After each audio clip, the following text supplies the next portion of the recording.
Greetings and welcome to the 1/6 Scale Man proudly presents Say What.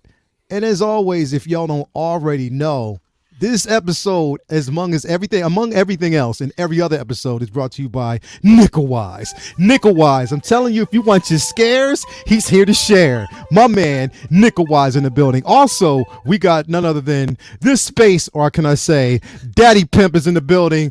Big Daddy Pimp is in the building. Space Pimp himself. So glad to have him. And amongst everybody else, thank you for actually coming on board. We're going to have a great show tonight. I hope y'all ready.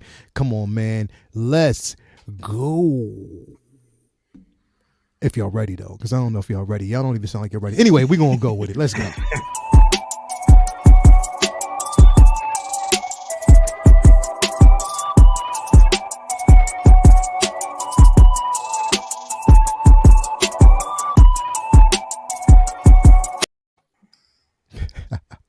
Let's do that one more time.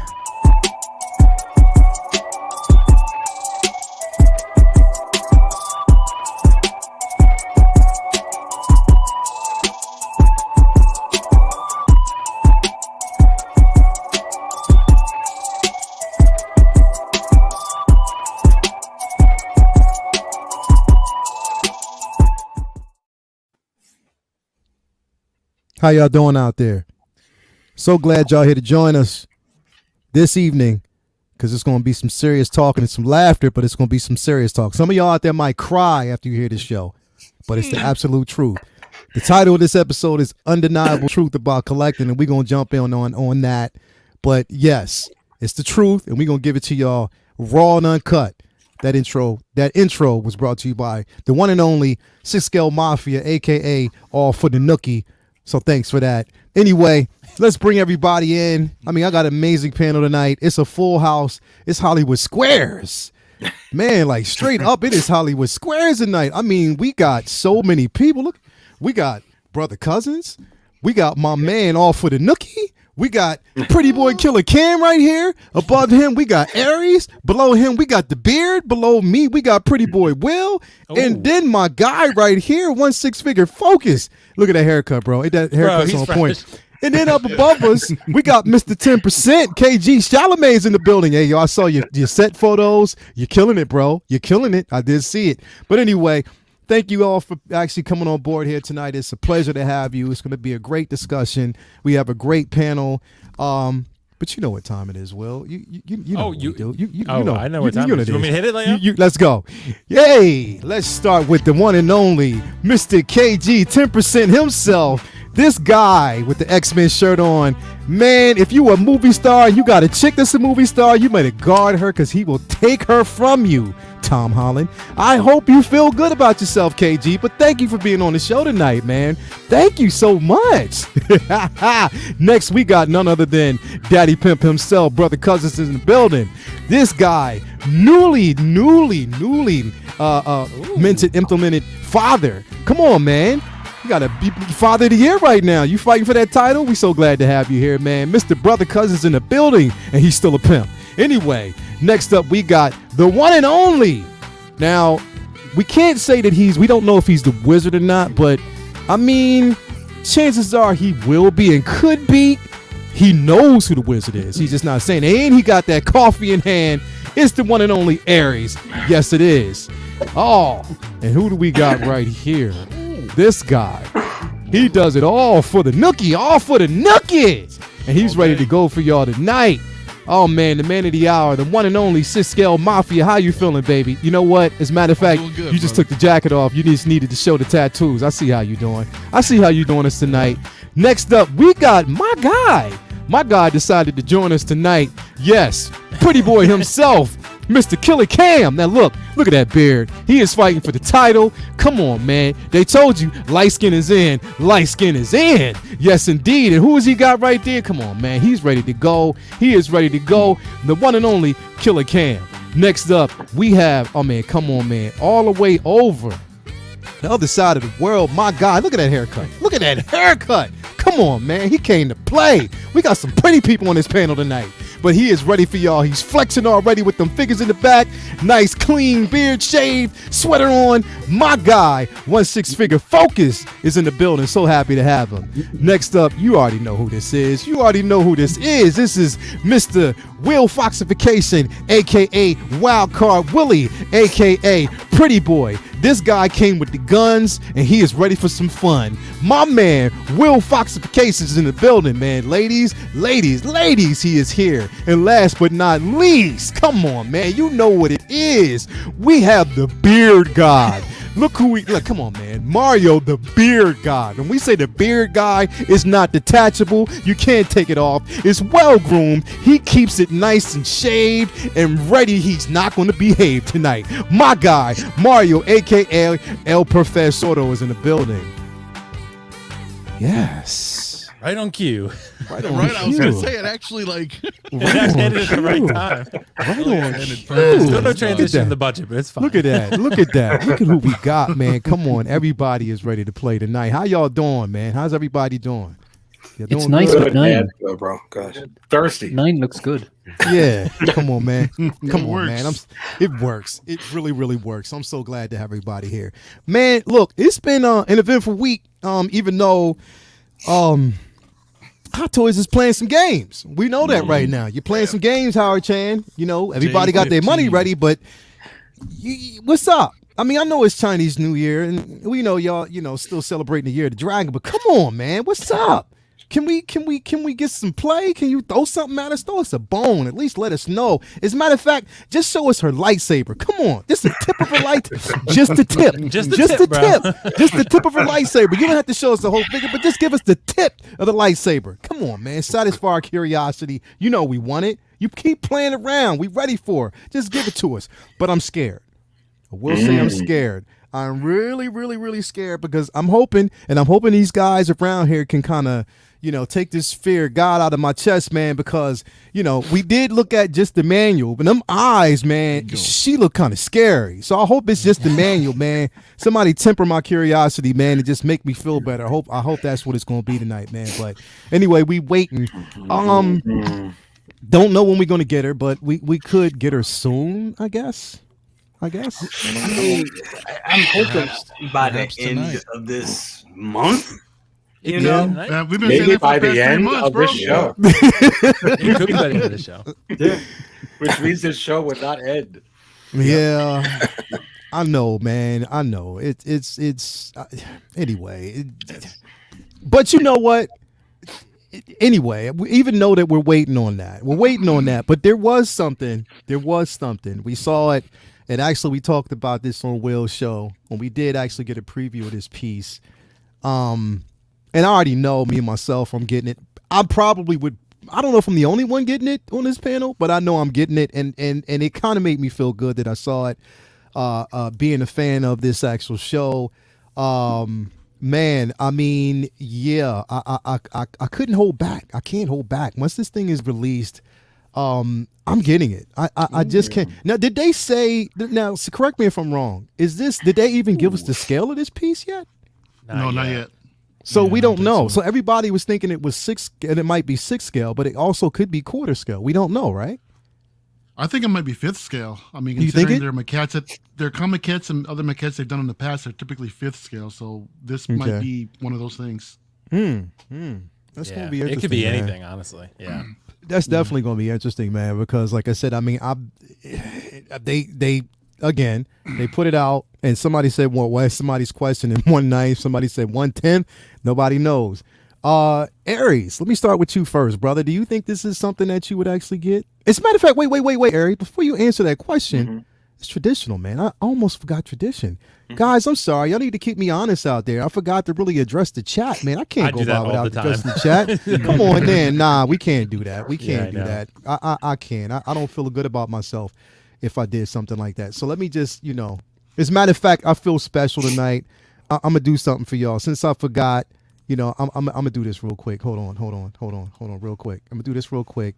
I'm gonna bring my romper room self in real quick, and we're gonna go around the circle and just make sure. Yes, we got El Professor on the building. Ashley Chase, Max Geekdom. We got let's see here. Who's that? Radio Man 1017 in the building. Joe was in the building. We got Tobar, Will C, Renz Talentino, Hector V. Let's see who we got. Beskar Kid is in the building. Thank you for coming through. Linda is here. Mike Fiella. We have 6 Scale Reviews is in the building. He said, "What's up, fellas? 6 Scale Reviews. I'm treating you like you Matt Damon, and my name is Jimmy Kimmel, because I got beef with you, brother." Let's see here. We got Ace Green 1313 in the building. We'll see. Let's see who else we got. Brandon Salad in the building. I want some salad too. Darth Batman is in the building. Thank you for coming through. Blitz 0065 is in the building. We got Luminara 843 is in the building. Will Foxifications out there flirting with everybody. We got Louis Labitz is in the building. Let's see who else we got. Side Dream. Who else do we have out there? We got DK is in the building as always. We have who else is here? MC Lean Man Cave. Oh, Mr. McLean's Man Cave is in the building. Thank you for coming through. S Beam is here. Thank you for always being here, brother. Uncommon Flex is in the building. Who else we got? DTA Artman or DT Artman. These names is kind of crazy. I got to flex around there. Angels in the building. Let's see here. Who else do we got? Andrew Gibo is here. Thank you for coming through. SpongeBob Square Bows is in the building. Thank you for coming through. Who else we got? William Owens is here. We got The Collector is in the building. 16 Fix is in the building. Thank you for coming through, man. Ant-Man is in the building. Primetime Reviews. Malika Mabane. I hope I pronounced that right. And Renz Talentino is in the building. Thank you for coming through, man. But yes. Getting back to you, Aries, to let you go about this piece that we've actually seen, man. What do you think? Is it something within your wheelhouse, or is it something that, because come on, man, if you look at that scene, despite the simple fact that it looks like we see 2 ballerinas at play, it's still a nice little piece, man. What you think? No, it's a really nice diorama piece, and you have to wonder if people are going to go ahead and jump on this, especially as we're really kind of getting it to the point like we were talking about backstage, like where the heck is Ahsoka? Forget about the Clone Wars wall, because we know that's looks like it's going to be a little further out, but this is nice. I would be curious to see, honestly, what scale we're talking about. I think it looks really good. I think this is up Sideshow's alley right now for what they're doing with Clone Wars figures. And obviously they're going a little bit more with the animated look, way different than Hot Toys is doing. But then again, I don't know, maybe this is a 5th scale. I don't think it's quarter scale, but a couple you mentioned here, maybe it is. For me, I would love to get something like this. Am I slightly thinking about it? I would lie if I'd be saying that I'm not. I'm probably going to stick and try and pick up these Clone Wars, figures, and hoping, praying, brewing so much coffee that we get that Obi-Wan one from Hot Toys to stay in that line. Come on. As you say, you know what time it is, Layla. Yes, come on, man. But waiting for that, I probably would hold off on this, but I wouldn't rule it out in the long term. But I think that this is coffee spilling, babe. I think it looks good. Yeah, this is amazing looking piece, man. If I say so myself, I can't pass it up. It's just something that I can't, just pass by. Because I love the Clone Wars, man. I just love, and I love, this particular season was incredible. I'm gonna go around the panel real quick. I'm gonna skip around here. Killer Cam. I know everybody's happy to meet you finally, brother. What you think about this piece, man?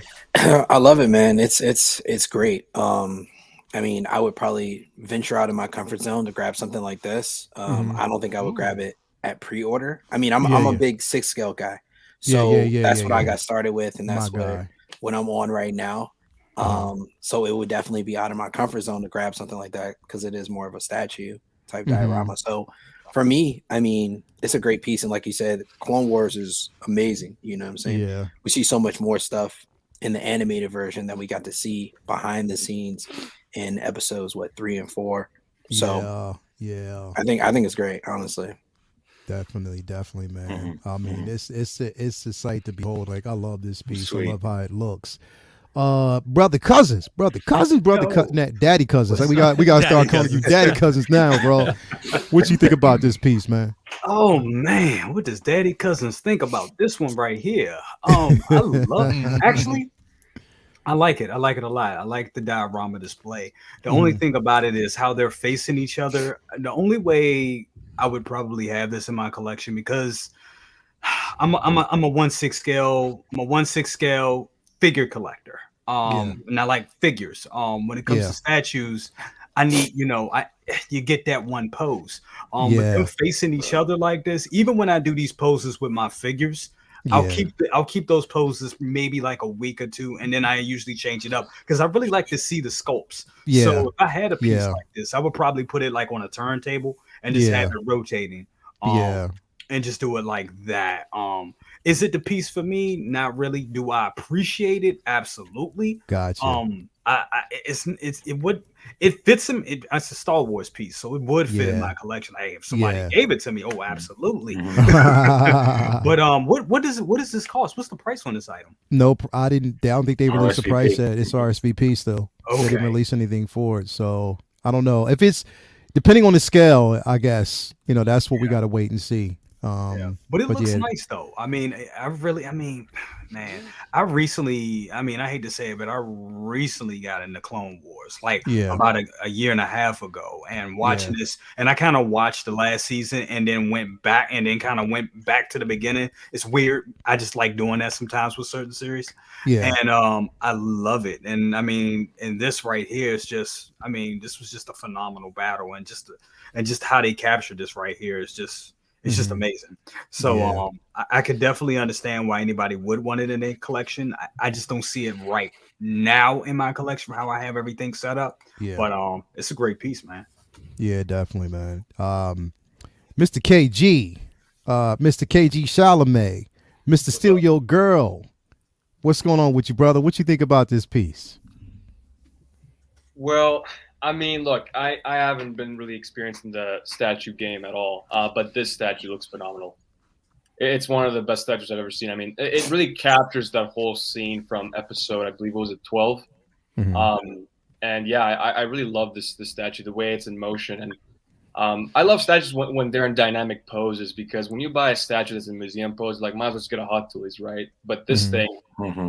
Yeah, this is beautiful. It depends on the scale. If the scale is like 1/4, I might consider. If it's like smaller than that, I'm like, yeah, I'm gonna pass. I'm not gonna do it. If it's 1/6, then it would be reasonable to pass, because it's like, all right, well, I already have the figures coming, so right, exactly. Yeah, I would feel close you. them something like this if I had a Hot Toys version. But if it's 1/4 Yeah. scale, if it's reasonably priced, I might consider it, because I love Clone Wars. I grew up with Maul, Ahsoka especially. So this is essential for me. But it all comes down to the price and also space. Do I have space for this? Yeah. And yeah, like we're going to talk about later on, but space and financially, if I'm ready for it, right? Yeah. It just comes down to that. But it's an amazing statue, and it all comes down to the scale. And if the scale is 1/4, I might consider it. Yeah.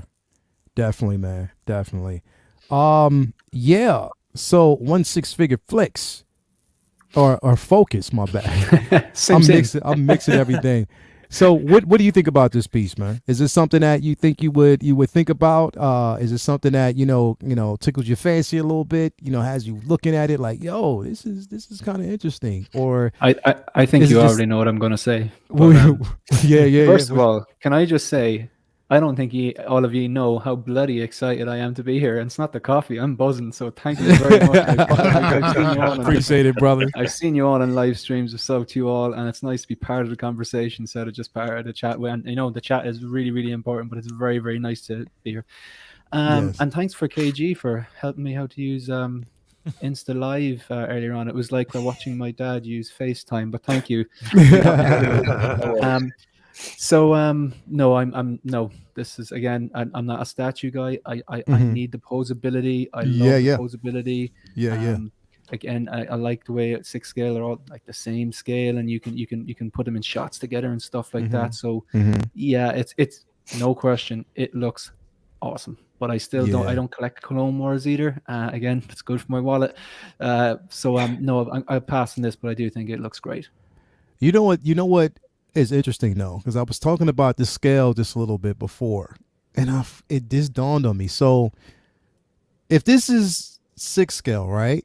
Just ride with me here. If it is 6 scale, and hopefully, Me too, Anthony. hopefully, listen to me though, but hopefully both of these are removable. Because if it is, and we already know that we are getting a Clone Wars Maul, we can sit him on that throne. Like literally. Like you can sit him on that throne. That would be dope. If it is 6 scale, that would be a crazy Now, I'm not saying it is that they would remove these pieces, but if they did, that would be kind of dope, bro. I think that would be kind of decent. Now, I'm just thinking about it. So anyway, Willie, Willie, bro, what you think about this, brother? Dude, thanks so much, as always, for having me lay out. Wildcard Willie, that's my official name now. I've embraced it. It's great. I'm happy, dude. The ladies love it. So let's just yes, they it. do. Ladies love the Willie. But dude, I really like this statue. I'm with you, layout. Like I know Anthony and I are on the same train of thought on this one too. I don't know, when we talked about it could really be any scale. We literally we've gone from quarter, we've gone to 6, we've gone to 5th, we've gone to 8th. It could be 9th, 10th, whatever. This could be anything, right? But it almost kind of makes sense for it to either be quarter or 6th. Yeah. And the reason I say that 6 is because they're making Clone Wars figures. Yeah. So yeah, this is a statue, but if they made it in 6 scale, it would go really well with those 2 figures, right? And it would help probably sell that Obi-Wan and Anakin a little bit better because you would have these 2 to go along with it and have like a big, nice display, right? Yeah. So and Hot Toys is making Clone Wars figures too, so you could really do a lot of different stuff with it. But it also, like Mario said, could be 5th scale. I mean, it really could. I mean, they've done what is it called? The what are the versions? Like the Vader that came out recently. The Mythos, exactly. That's the Mythos versions, right? Those are all 5th scale, so this could fit in line with that, I guess. Even though this isn't Mythos, but maybe Sideshow wants to go the 5th scale route and create a whole 5th scale line. Maybe they're doing that, but to me, man, and regardless, I do think this looks really good. Obviously, it's not for me because I'm not the biggest Clone Wars guy, but I can't deny it looks really good. And I'm assuming they their legs peg into the throne there. That would be my assumption there, because I have statues that are similar to this, and they just kind of like peg into the side, and it should be able to hold the weight. I'm sure Sideshow has done their R&D on this, but dude, we got to give them credit for this one because this looks really good. Hopefully, we see the price and it comes out really good. But Sideshow's been doing really well with their pricing. For their statues, I got to give them credit for what they're putting out and the quality. I mean, it's not like J&D or Queen, but you're paying $600 for a quarter scale most of the time, right? And that's really good nowadays. Like we're paying double that most of the time for quarter scale, if not more. So I'm hoping that this ends up either 6 scale or quarter scale. But I love the dynamism of the pose. Like it's a fast paced action fight pose. It looks great. The throne's cool. I don't know. I'm really excited for you guys that are going to be picking it up. I mean, I'm hoping it's 6 or quarter. I would like quarter though. I would like to see it in quarter. I'd like to see something a little bit bigger here. So I don't know. I think it looks great. And I mean, even, with Ahsoka, I can't really tell if her face sculpt is good. That's the only thing I'm a little worried about. Maul looks great. But Ahsoka could be a little soft. It's hard to tell from one photo, but I like the fight action pose. Like I said, it's different. It's something exciting and new, right? And I think that's why Sideshow is doing a good job here, making something that no one else is really making. So I think they deserve credit for that. Yeah, definitely, man. It looks like I said, it's. I mean, I don't know. I got to do it because I just love Clone Wars, and it looks really, really, really nice. I'm going to say Mario for last because I just got a feeling he's going to surprise me. 6 Scale Mafia, brother, my guy, what you think about this? First off, how was the Nookie? Never mind, don't even answer that question. What you think about this? Well, listen, it looks great. It looks great. We don't know what the hell the scale is. Yeah. I think I'm probably totally wrong because I don't ever know what the hell I'm talking about. But I think it would be really cool if it was 6 scale, only because it's from Sideshow, and They're gonna put out their Anakin and Obi-Wan, right? Yeah. And even though these are, static, it's a statue piece, but if it's 6 scale, you could totally fit that with those other two, and that may help promote sales for those. You know what I mean? Because it's Sideshow, so I think like that would be a cool thing, but I can't tell. Like, I don't think any of us can really tell by looking at this photo what the hell scale it is. It looks great though. It looks great. Yeah. Maybe those, you might be right though. They might be on like pegs, and then you can have that thrown in. Yeah, I hope it's pegged in. It would be dope if it was pegged in, because if you get the 6 scale Hot Toy 6 scale Maul, you can sit him on that throne. That would be decent. So. That would look really cool. I mean, because I have a few statues that are 6 scale. But I can't tell. Like, I'm looking at this, and in my brain, I'm like, yeah, that's 6 scale. And then they're gonna show up, and it's gonna be like a 1/4 scale, and you're gonna be like, wait a minute, like you can't. It's so hard to gauge just by this image, but it.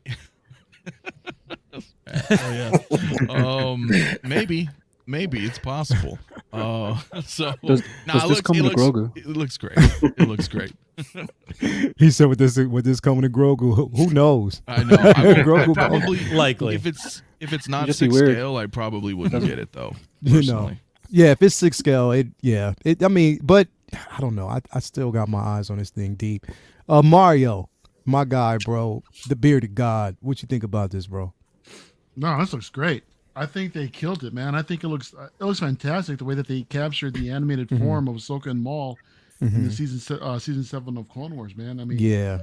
I think the animated version translates perfectly into statue form, because you can basically do whatever pose that you want. Exactly. You got the dynamicism with the lightsabers and their bodies twisting in all sorts of different directions. The throne piece is nice. Yeah. I see the chat speculating that they might do 1/10, just to help compete with Iron Studios. I don't see that happening, honestly, given Sideshow's track history.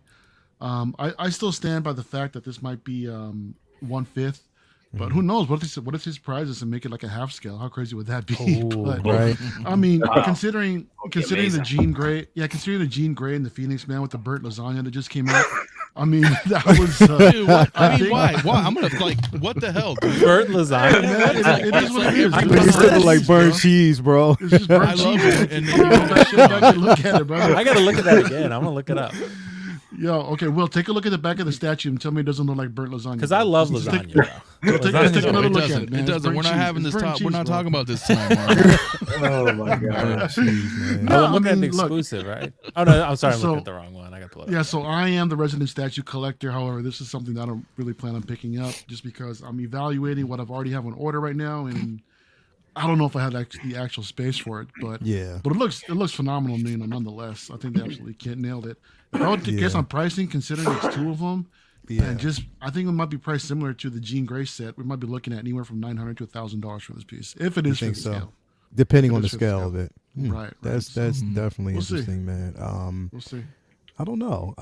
It'll be interesting to see, man. I mean, I know everybody out in the chat. Let me know what you think. I mean, this piece, to me, I mean, I don't know. I couldn't take my eyes off it as soon as they released it. I thought it was just amazing. An amazing piece to have. So yeah, man. It'd be interesting, man. I want to go to something that's a little bit more, because I had to do a little something for Will. You know what I mean? I had to do something. Okay. Will been sticking by me since the show began. So I was just like, bro. You know what? I gotta do a little something for Will and bring him some joy tonight and talk about this piece, because it wouldn't be right if we didn't, and that's that Queen Studio. Okay. Look at this piece, Will. Look at this piece, bro. I know, bro. It's dope. Man. Look at this piece, and I know that you was thinking about it. It was something that you were kind of tossing around back and forth. You didn't know, if it was if you wanted it. You've been baiting to get it, man. So what are you gonna do, bro? What you thinking about? Bro, Leo, I'm glad you brought this up, because this is like a therapy session for me, because I need to get this off my chest, bro. This is like the most inner turmoil conflict I've ever felt in my entire life. Like, my life has never been this hard. Like, even doctor would agree, nothing compared to this, bro. Like, this is, bro, because like, okay, so here's what I'm at on this. Trust me, I've talked to Optical and others about this a lot. Okay, they're probably sick and tired of me. Because it looks incredible. It looks really good. But then, Leo, this picture is perfect, right? Because when I see this angle, I'm conflicted over two things because it's a 10 out of 10 likeness, no doubt about it. Like I've never seen a better Tom Hiddleston likeness than this. Cape. Yeah, it's beautiful. Look at that. There's two issues for me. One, this angle, I'm not really a bust guy. I look at the side of him and I'm like, where are his arms? That's all I can think of, bro. Like where are his arms? Where are the rest of his body? Like that throws me off with bust. It always throws me off. Like I can't get past the immersion aspect of that. Like it's kind of like, yeah, he looks great from front on, but then you walk around and it's like, oh, he has no arms or no torso. Like, it throws me off. And the second thing is the price, because this price I think is fair because you have rooted hair, you have glass eyes, you have silicone head sculpt, a giant helmet, like a bunch of polystone shit. So it's $4,000. This is shipped $4,000, $4,100 out the door. So that's a lot of money, man. That's a lot of money. So for me, I've kind of been teetering back and forth on this. I've been selling a bunch of stuff to raise money to decide whether I want to get this. The way I'm leaning right now, I think I'm probably gonna pass because like as much as I love this Loki, because it's $4,100. That's a lot. I can get a lot of stuff for that. Like hey Will, can I enable you for what's up? Check it out. Ask yourself this. I get what you're saying about the arms because this kind of like that's why I like if I do get a bus, I was really thinking about I don't know how I would get it, but I would get one of the Wonder Woman bus. That would either be the Infinity Studios one or the Queen Studios one because the arms, I mean, you got you got half a Gal Gadot in your house. I mean, I may get divorced anyway. No, I'm kidding. Anyway, she watching too. Yeah, I know she's watching. She's watching. Don't kill me for that one. Anyway. But ask yourself this question though: is it any other company that have done this better? Because that likeness is spot on. That cape and the hair right there. I mean, you don't get the arms, but I do think that cape kind of makes up for that in a way. Right. I don't know. What do you think about it? Dude, that my whole dilemma with this, brother cousin, that's a great point. You're right. No one has done a better likeness than this one. Like it's not even close, really. Like Hot Toys has done some pretty good ones, but nothing compared to that. This Queen Studios Loki. Yeah. My dilemma is like I remember at one point we were on actually PJ's channel and we interviewed Johnny from Queen Studios and we asked him. He told us this was coming, so and we knew. But then I also asked him about a statue, and he was like, "Yeah, like we're considering doing an Avengers Loki statue." He said at that point. So to me, I would much rather pay less, get a half scale Loki or a quarter scale Loki from Avengers, and possibly get that. Yeah, we might not get it, but I just feel like if you're gonna drop $4,000, you got to be absolutely over the moon in love with it. Like, and to me, I just don't feel like I feel that. Like I look at it and I'm like, man, the head sculpt, the helmet, everything looks amazing. But then I look at the body and I'm like, I just don't. Like that's a lot of money. Like, and I as much as I love Loki, I can't just put blinders on necessarily and just drop 4K like that. You know what I mean? Yeah. Like that's my dilemma. So like I'd much rather. I think Queen Studios will do a Loki statue at some point, and when they do, it's the day one. I'm not even going to hesitate as long as it's good, which I'm sure it will be. They did. Hold on, they didn't do. I thought they did one a while back. No, Sideshow did. Yeah. But Queen Loki? Studios, I thought Queen. I don't think Queen never did one. Oh, I think it was Infinity Studios that did Loki, right? Infinity Studios did one, and Queen did a Loki bust from Ragnarok. They did do Loki in two different busts, but that's what I'm thinking about. But I don't know. I and I get it. It's an insane quality piece. The sculpt is 100%, no doubt. But I just wish it were a statue. Like, you'd be screwed too, bro, if you ever tried to resell it. Yeah, not that's only the is it $4,000. Good luck. Then you're gonna charge like $6,000, and then no one's gonna buy it. That's the thing. Like, even they're only making 300 and 366 or something. Yeah. So like, you're right. There'll be buyers out there for even it. If it goes up to 6, though, that's a small market. That's very. You know what I mean? Small market of people like, who are spending $6,000. $6,000 now. Right. When I'm learning about statues, and I know this is going to sound funny, but when I'm learning about statues opposed to Hot Toys and any other collectible statues, you got to be committed. You got to really be like, trust me, I can tell you, I just what I want, because it's such an investment, even on getting it shipped and all that shit. Yeah, so yeah, I'm just telling you, I just shipped a few, and like they're harder to sell, no doubt about it, and like the shipping is pricey. So, and they're not fun to box up. So I can just tell you, usually I have to go back and watch an unboxing video to see how it was in there. To know how to put it back in there. Let me enable you, Will.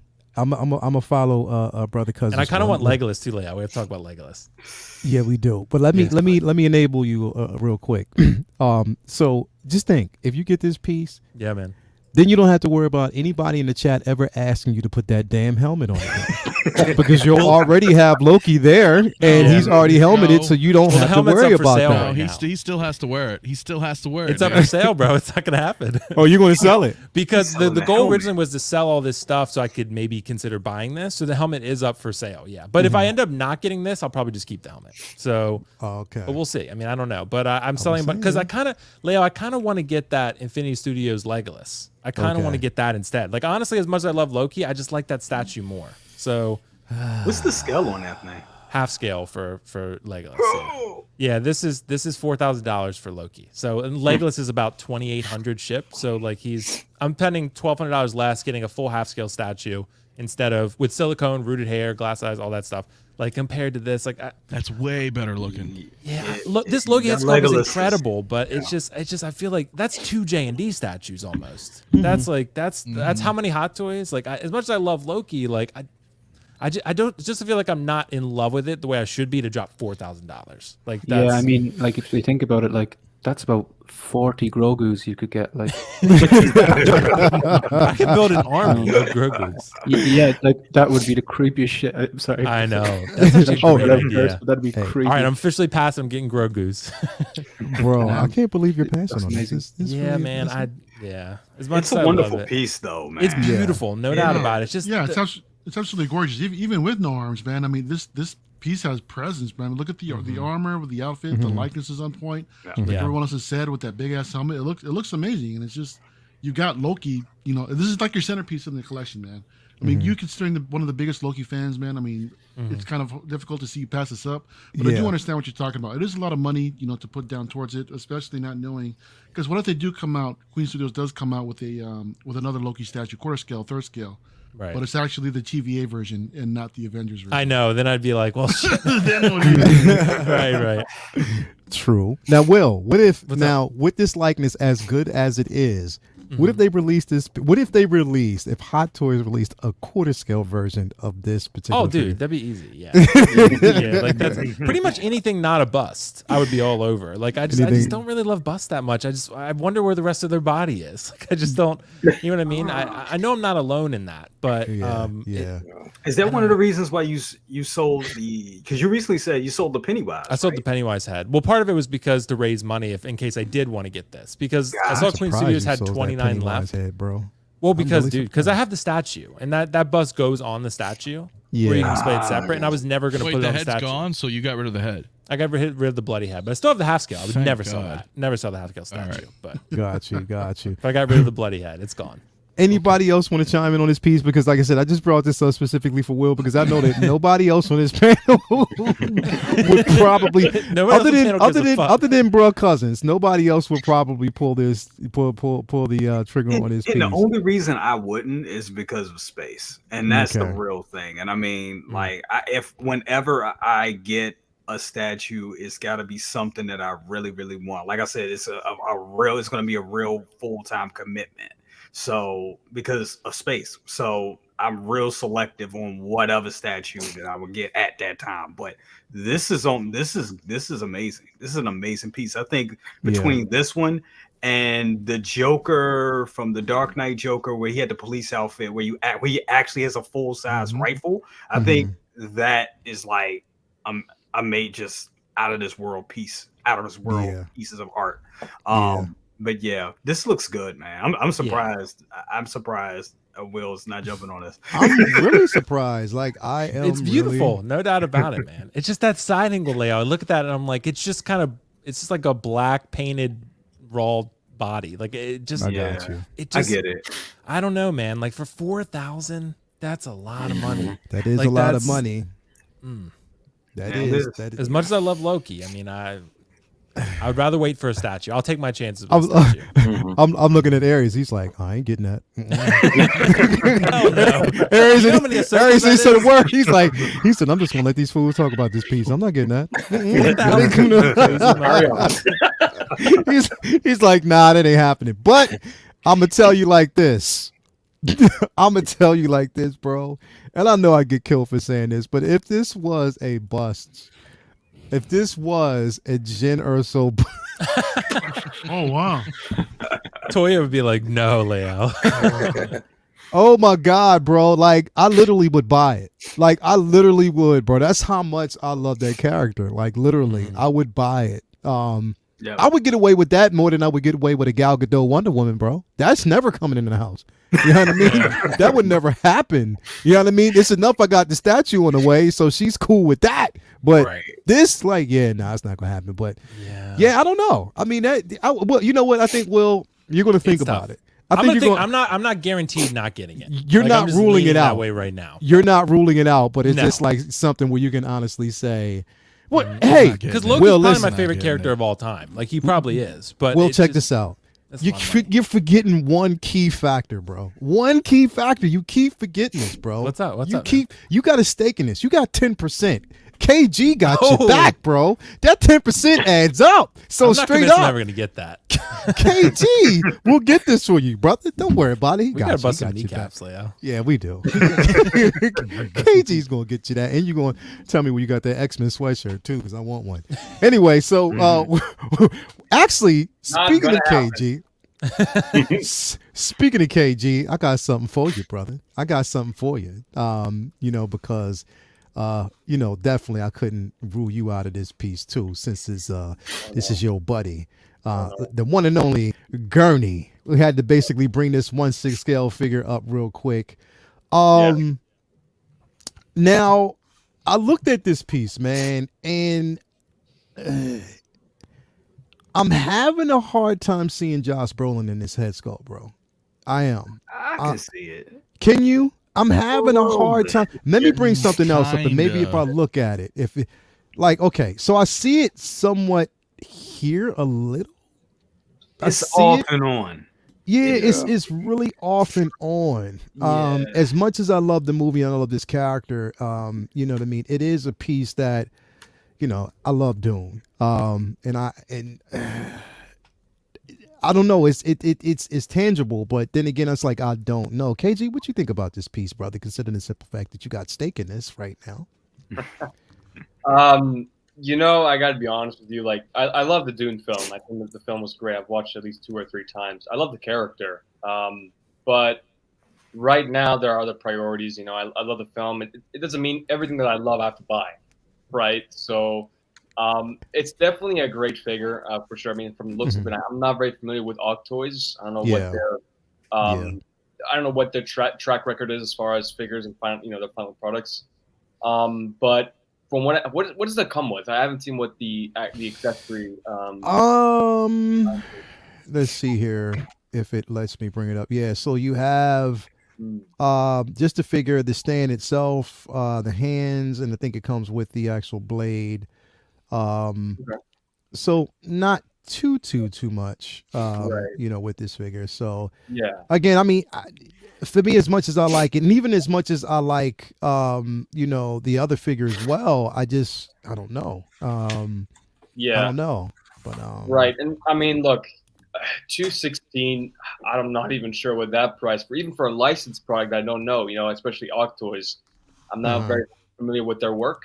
But if it does come out as we see it, or even better, I mean, I might consider it. Even the Paul, my figure. The Paul Atreides.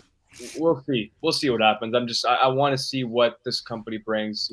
See the final product, and if it exceeds my expectation, or right at the dot, then I might consider it. For now, it's going to be a pass. Gotcha. Oh, I can feel that though. I'm pretty sure that Zendaya feels the same way. Brother Cousins, what you think about this piece, brother? I'm not familiar with Ogg Toys. But it doesn't look bad. I like the uniform. The costume looks great. That head sculpt, I can see. Although I can see Josh Brolin in it, it is. I mean, I think they could have done better personally. Yeah. But for what it is, I don't hate it, and the price point, I mean, not bad at all. Honestly, not bad at all. have not seen Dune yet. Oh, come on, man. Come on. I haven't seen it yet either, man. I know. Oh man, I haven't seen. I've heard nothing but good things about it. Nothing but. So I'm definitely going to be watching it at some point. But yeah, I'm not on this line. I'm sure when I see it, I'll probably like, what the hell was I waiting for? But yeah, I mean, as his figure goes, and I love Josh Brolin. I mean, just about anything that guy does. I mean, from Goonies to Thanos to everything. I mean, for me. Everything, I love this guy. Shit, I don't even know if you ever seen him. I think he played George Bush on a movie at one point. He was great in that too. Yeah, so, he did. He did. Yeah, he played Cable. Yeah. Cable. Yep, he's great. And he played a little character called Thanos. Just saying. Of course. Yep. And No Country for Old Men. No Country for Old Men. Definitely. That's a great movie. That's one of my favorite. One of the best movies ever, I think. And you may not have missed it, but he was in the first what was that? The first Mimic film. Did you ever see Mimic? Like 97. Takes me back. Mimic, remember like the roaches that kind of grew, the cockroaches that grew. Yeah, he was in it. He was in that film. He died in it, but he was in it. Spoiler alert. Yeah. Spoilers, man. Spoiler alert, but he died in it. So, but yeah, no, I mean, definitely know how you feel. It's not something that I can, I as much as I love it, I could much more see, this.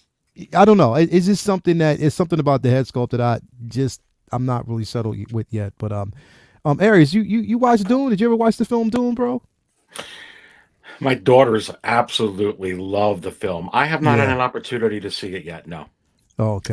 But so I have it on my docket to see it. They keep telling me about it every week. Mm-hmm. But yeah, I mean, this looks really good. I'm also not familiar with all toys. Yeah. I think the head sculpt looks okay for, but it's not, is it Hot Toys quality? Yeah. No. Yeah. Right. Exactly. 216.45. I mean, for a fan. And again, I haven't seen, the movie yet at all. And I heard it was fantastic. But I think it looks really good, but I don't think it's quite at the likeness of where it should be, and certainly not where Hot Toys would probably put it at. But yeah, I think it's nice. But I do have to check out the movie. I haven't seen it yet. Yeah. But I heard it was fabulous. Yeah. And I like, what KG said, just because you like it, like the film, doesn't mean you have to actually buy the figures. I mean, the thing is, you can enjoy the film and be a fan. I mean, that's just how I basically feel about, Back to the Future. Like, I love the films, but it doesn't necessarily mean I have to actually purchase the figures. Well, you're getting that DeLorean. But that DeLorean, I mean, we talked about this before, like, and I'm not going to bring it up because I think we already beat it to death, but why did I say that? No, Mario. You can't get the DeLorean without the figures now. You got to get the figures if you get the DeLorean. To getting that Mario is on this show, man. He's going to clip this. I'm not saying nothing. I ain't saying nothing. He's got the dirty on it. I ain't saying nothing you've already said, brother. He's already going to clip it anyway. But yeah, no. Sorry on IG, bro. Sorry on IG. Killer Cam, man, what's up, guy? What you say? What you think about this piece, brother? I think it's cool, honestly. I mean, just off of first look, I'm kind of scarred by the whole Ebony Maw figure that came out. How the material was a little off from what we were seeing in photos. And honestly, the head sculpt kind of looks like he's about to wear a wave cap in a second. So I'm not really sure. Damn, he's one can of Murray's and a do-rag away from waves. So I'm like, nah, I think I'm going to skip it, bro. I can't feel it. I'm like looking at the shape up. I'm like, remember somebody? Exactly what you're saying, bro. I see it. Remember somebody released a meme of of Thanos, and they said if Thanos was from Philly, and it had waves and a do-rag or something like that. Yeah, Thanos is Philly. Yo, that's crazy. I can't unsee it now. Now I cannot unsee. I'm like, I just see curl waves on the way out. It's like, Right. he's like been brushing for a week. He's like, I'm gonna be good. So it's crazy. I'm like, Yo, I can see it. I see it Yeah. now. I definitely see it. Mafia, bro. What you think about this, man? Well, I haven't seen the movie, right? I grew up with the old one, but I'll get to it. I'll get to it. But You got to see, bro. The movie was good. I'm not was it going to really- front. The was it movie good? was All right, 'cause really I like good. the first, Yeah. you know, Patrick Stewart, like, you know, the 80s one. Yeah, yeah. I've been, dude, I haven't watched, you know how busy I've been, dude. I haven't seen I know. shit like in forevers. One of these days I'm going to take a break, but no, I mean, these guys, Hold on. Where's KZ? is this, Oh, I'm gonna It's have like nightmares Drake's or tonight, something, man. bro. That's the one. That's Oh, the God. one. That's the one. Yeah, Wow. thanks for that, man. Okay. I don't recall. We talked about the first one that we saw. This is officially licensed. It. It's I It's thought got legendary studios all over it, like it is. Right, because the first one was Yeah. KG, right? That we talked about a couple months ago. Yeah, it's licensed. It must be licensed. Okay. Yeah. So let's I don't know the guy's name, but it looks just like him. So fuck it. It's KG. Yeah. Anyway, this should be a testament, man, to how good Hot Toys is. Yeah. You know what I'm saying? Because this is a Yeah. licensed company. It's not, like that's why I was tripping.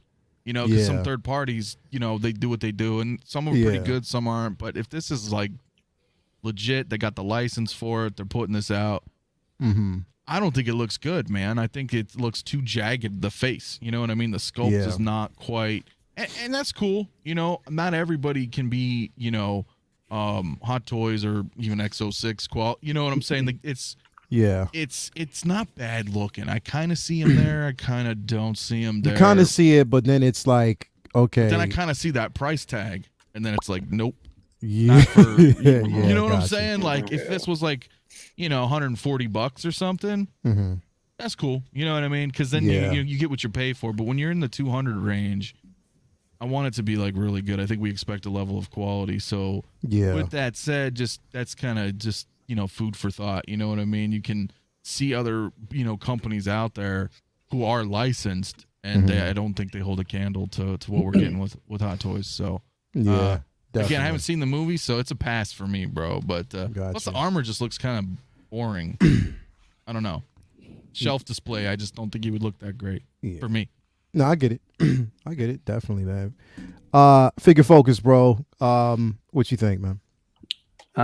I've seen the movie, but I only saw it once. I definitely have to go back and watch a few things.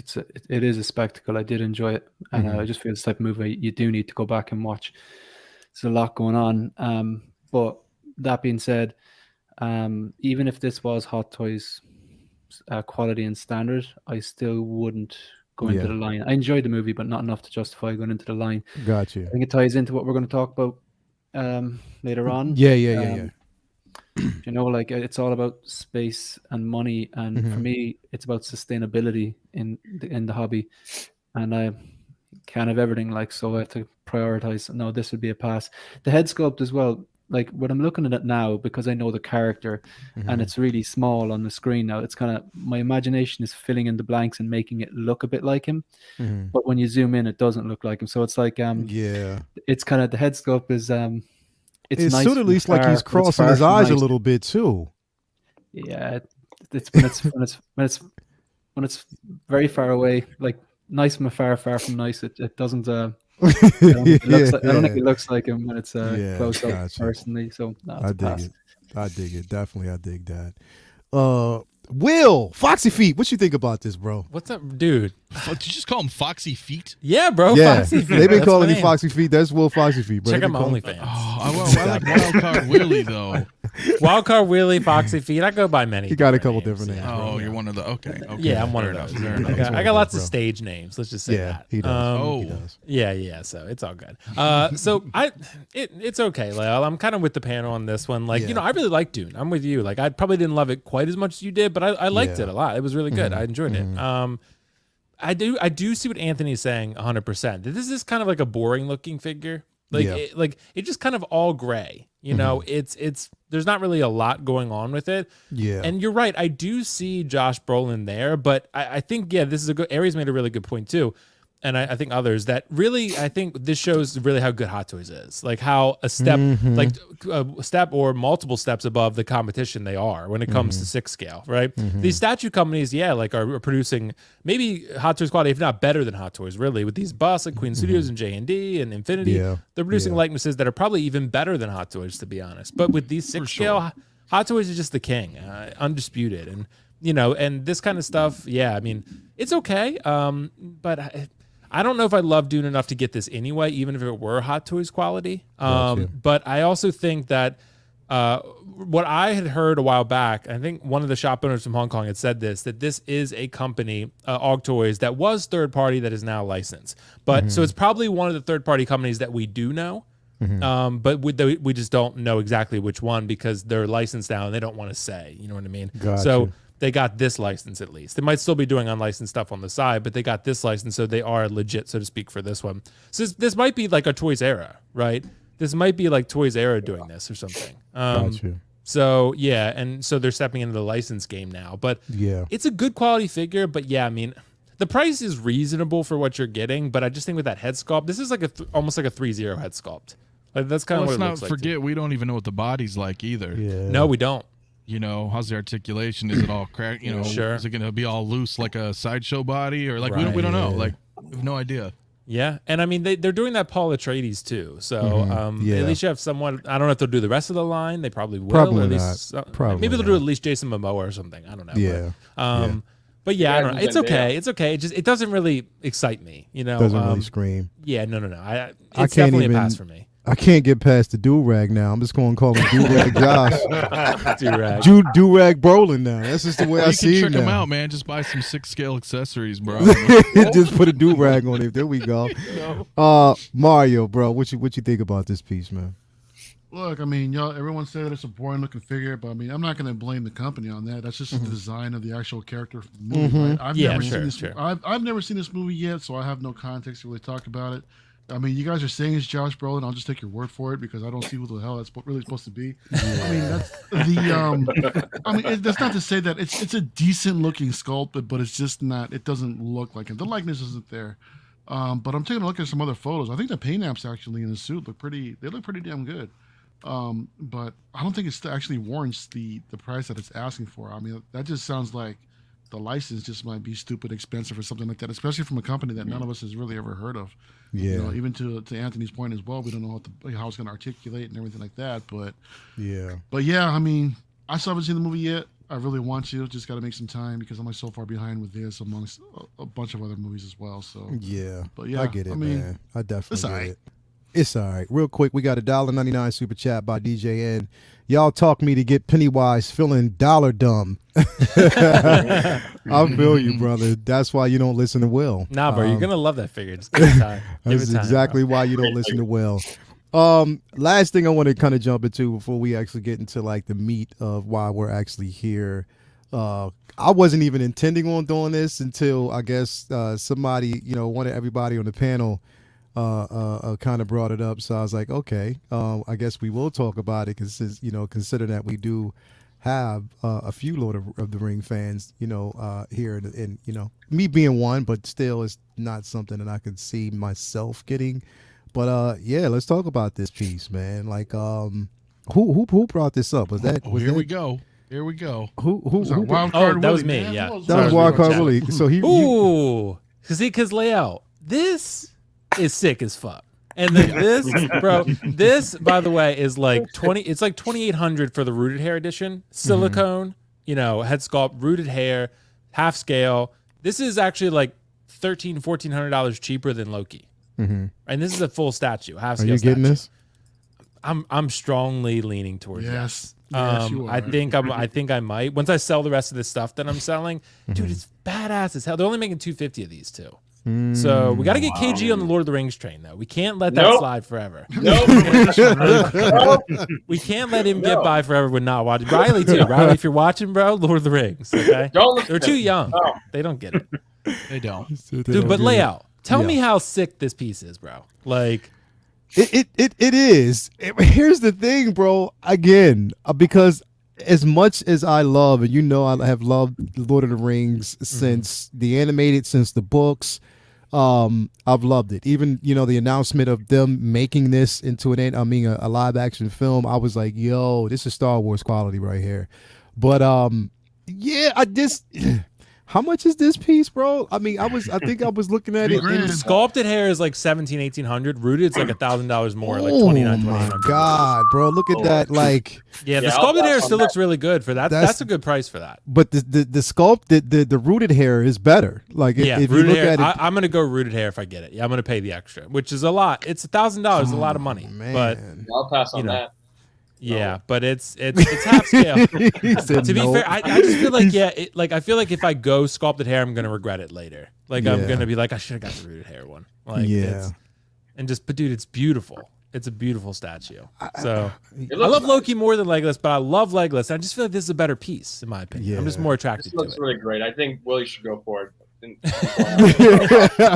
Don't listen to scale is this? Yo, But Will, I was going to ask you, how do you feel about mixing scales in the collection, though? I mean, you got Sauron at quarter scale, you got this at half scale. I mean, is that something that is that inconsistency going to bother you in the collection, or is it like no? Because I'll probably just display them in separate parts of the room or something, even though they're both Lord of the Rings, or just enough distance between them that you can recognize the difference in scale. It doesn't really bother me, really, because I'll have like it's half scale. Half scale. And Sauron I have is quarter. So they're probably like still the same size, to be honest. So probably. Yeah, so it might not look that bad, but yeah, man, I don't know if I'm gonna get this one either, but I kind of am leaning more towards right now this one over Loki, just because if Loki was a half scale statue, this wouldn't even be a conversation. Yeah. But the fact that he's a bust, that this is a statue, I do really like this. It's really nice. Yeah. I mean, it's decent. Don't get me wrong. It's just that, again, it's just one of those pieces that doesn't fit the scheme or fit my scheme, because I don't even I don't have not one Lord of the Ring piece. You know, whether it's quarter scale, 1/6, you know, I don't have a piece in my collection. So it just wouldn't fit. Mario, what you think, man? Is this something that, you know, you're leaning towards, man? Oh, hell no. I mean, this is an amazing. No, it's an amazing piece. Don't get me wrong. I love it. It's gorgeous. The materials that they use, and with the rooted hair, it's next level shit. But the thing is that Lord of the Rings is just one of those lines where I don't think. Well, first of all, you can't stop at one. But the thing is that when you're trying to find an actual one piece to represent the entire show, I personally don't think Legolas is it. Like, if I were gonna get like a Lord of the Rings piece, I probably would get the Balrog versus Gandalf, the Prime 1 version of that, and I think that'll like sum up the entire. Lord of the Rings in general. I think that would be my only standalone piece for to rep Lord of the Rings. But no, it's amazing work these guys are doing, man, and I can truly appreciate it. I hope Will gets it. That'd be sweet, so I can actually, we can all you can be on the admire his unboxing if I photos. get it. Yeah, man, that'd be fun, dude. But yeah, no, it's great. It's just not for me. Yeah. Daddy cousins, bro. This piece you exercise and you think you'd actually get in your collection, bro? The one that you think you'd pull that trigger on, brother?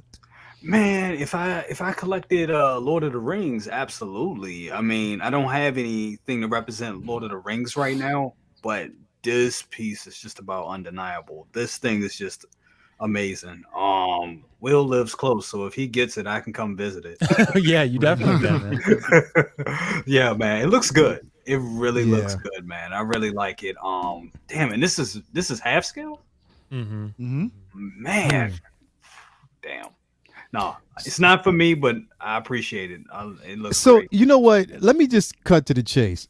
Is anybody else on this panel interested in this piece besides Will Falsification? Just me, bro. Just me. You know what I mean? Because they go around and okay. So Anthony loves it. You're interested in this piece? All right, because nobody else.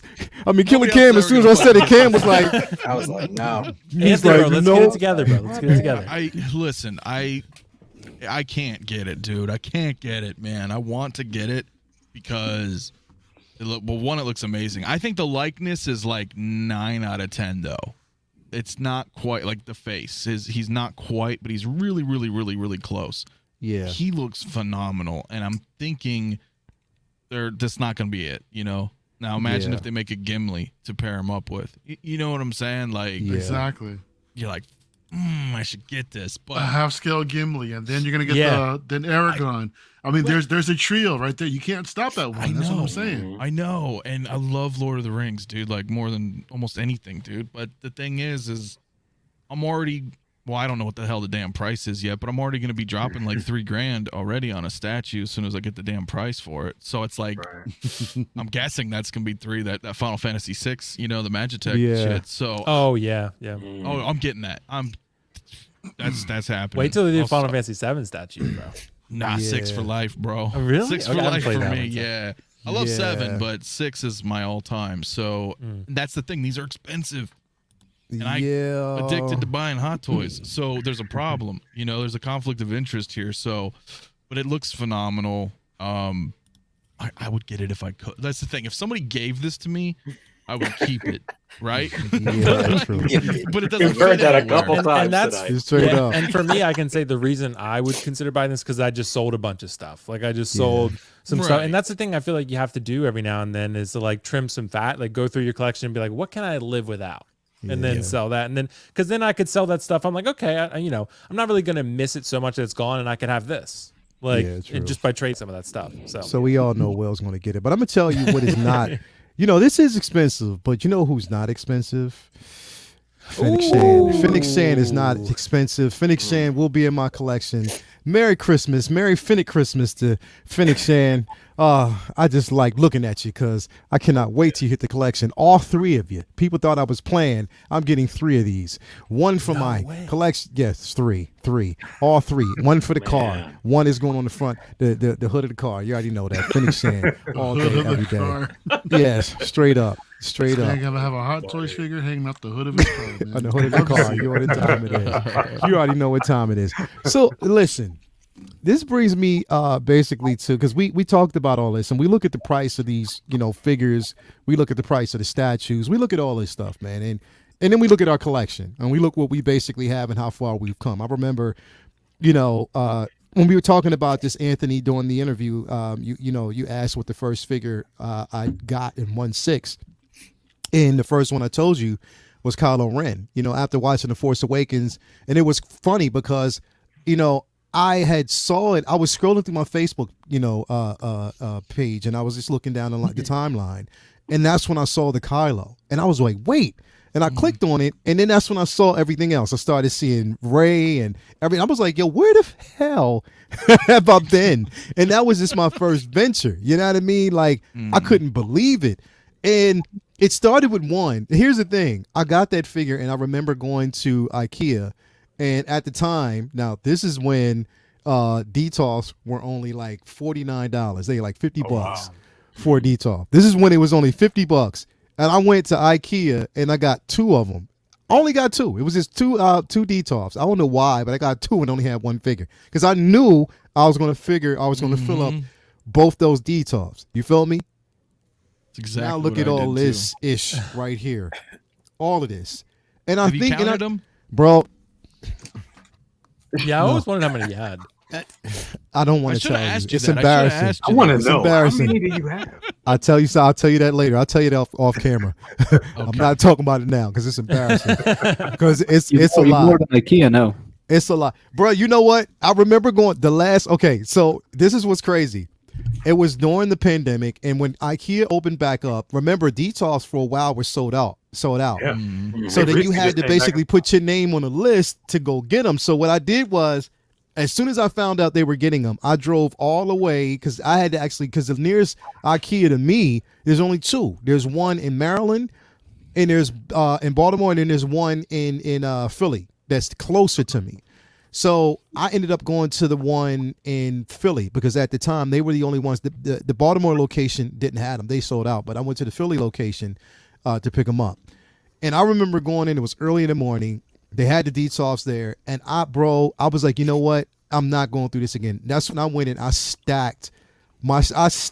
had bought 6 of them. I bought 6 Detox. I put them on. I was like, I'm loading the car. I'm good. Bro, I'm leaving and I'm looking at people people were giving me evil looks because I guess I'm roaming around. I'm walking around and I guess it was sold out. Like they were gone again. And I was like, well, look, first come, first serve. Like this is the way it is. That's how it works. But yeah, it's embarrassing. I don't even want to, you know what I mean, go down that route. But the point is, when we think about our collections and we think about 28. when we think about our collections and we think about how many pieces we actually have, man, it's just like it's like you have to stop and think like, wow, like literally when I look at my collection, I see mortgage, I see college tuition, I see, all these different things for something that I really, really love and that I care about, like with these figures, like something that, I'm really associate myself with. I'm gonna start with the new guys first. I'm gonna start with my guy, Killer Cam. Now the topic basically of tonight, it's the undeniable truth. But before we get to the undeniable truth, we're gonna get to the ugly truth. Okay, I wanted to start with the ugly truth first, and the ugly truth is financial struggle. Did you ever look at Cam? Did you ever you just got so thrusted into collecting, right? Yeah.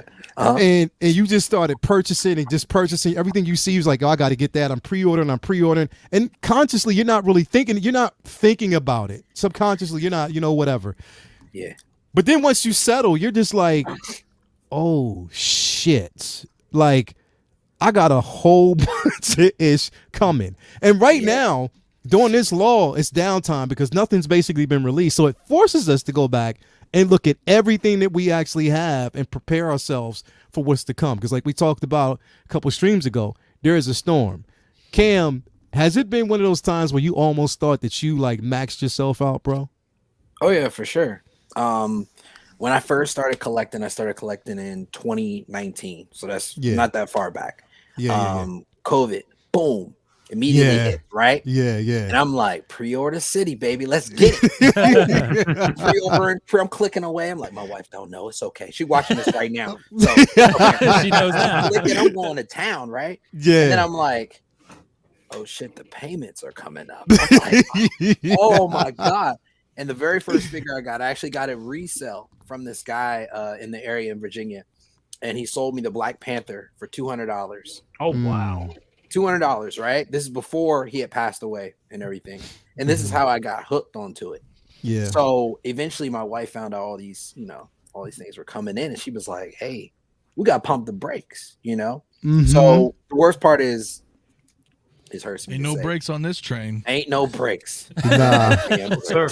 They're broken. They've been cut. Yeah. We just right. going downhill, hoping a bus will stop us or something. Yeah. So, yeah, for sure. Like I've definitely found myself having to slow down and kind of pace myself about, what I'm going to purchase and when I'm going to purchase it for sure though. Mm-hmm. But strategically, it kind of makes me, feel like I'm a lot more smarter about what I want to get and more selective about certain things. After listening to you guys talk to Will about getting this Loki, I was like, eventually Will is going to have a long-haired white man in his house. No matter which one, it's either going to be Loki or it's going to be it's true, bro. It's one of the other. He's going to go to sleep tonight and he's going to hear y'all in his head. Mm-hmm. Like, damn, which one should I get? So, y'all are going to pressure me into that Loki. Yeah. Yeah. He's right though. Yeah. Man, I'm right there with you, brother. I am. Sometimes, I talk to Toya and I know she supports me, but sometimes I know in the back of her head, she's like, yo, this motherfucker, if he just doesn't stop, but we got vacations coming up and stuff like that, but I know she still supports it. Figure Focus, bro. Where do you sit, man? Because I'm looking, you know what? Let me, I got to pull Figure Focus up real quick. Because it's out of everybody, I just keep looking at his because it's right there and it's clean. Look, you see it?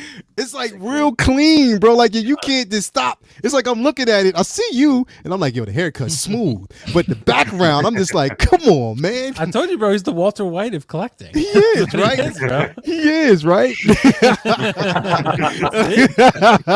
Say my name. Say my name. Straight up. But have you ever just sat back and looked at your collection and was like, yo, it's a lot coming in. Look at your pre-orders. It's like, wow, like I really got a lot going on here, and like there's so much that's priority. But do you look at this? Because it's something that we love. It's something that keeps us grounded. It's something that we build off of. Like, I mean, a lot of us, if we didn't have the collections that we have, we wouldn't have the content that we create. We wouldn't have the channels that we have. So it does, in a sense, afford opportunities for growth. But do you look at it and say, damn, like, it's a lot going on right here. Do I need to slow down? Like, wow, like, am I going to cash myself out? Business is very good, so no. He said business is very good. No, I love how it's just going with to be it, honest. I don't. I don't, because I'm big into sustainability and kind of all aspects of my life, like whether that's my career or exercise or whatever. I like to keep doing things, so I have to kind of visualize, okay, what can't I do? So I have a few rules that I 99% of the time I will stick by. I won't use a credit card to buy these. No, I'm a fan of a payment plan. I also have absolutely zero loyalties to any of these companies. It's a product. Who can get me the product for the cheapest when I factor in customs, import charges, shipping, the cheapest? So I will put on a payment plan. I won't be using a credit card. I'll just from the account, and I will factor in the different companies. Okay, who's offering like the 10% discount? Where do I have points? Where's the sale coming up? Like, no loyalties. I don't care. Like, it might make sense for me. One figure Sideshow, another figure Pop Collectibles, another Toys buying agent or eBay.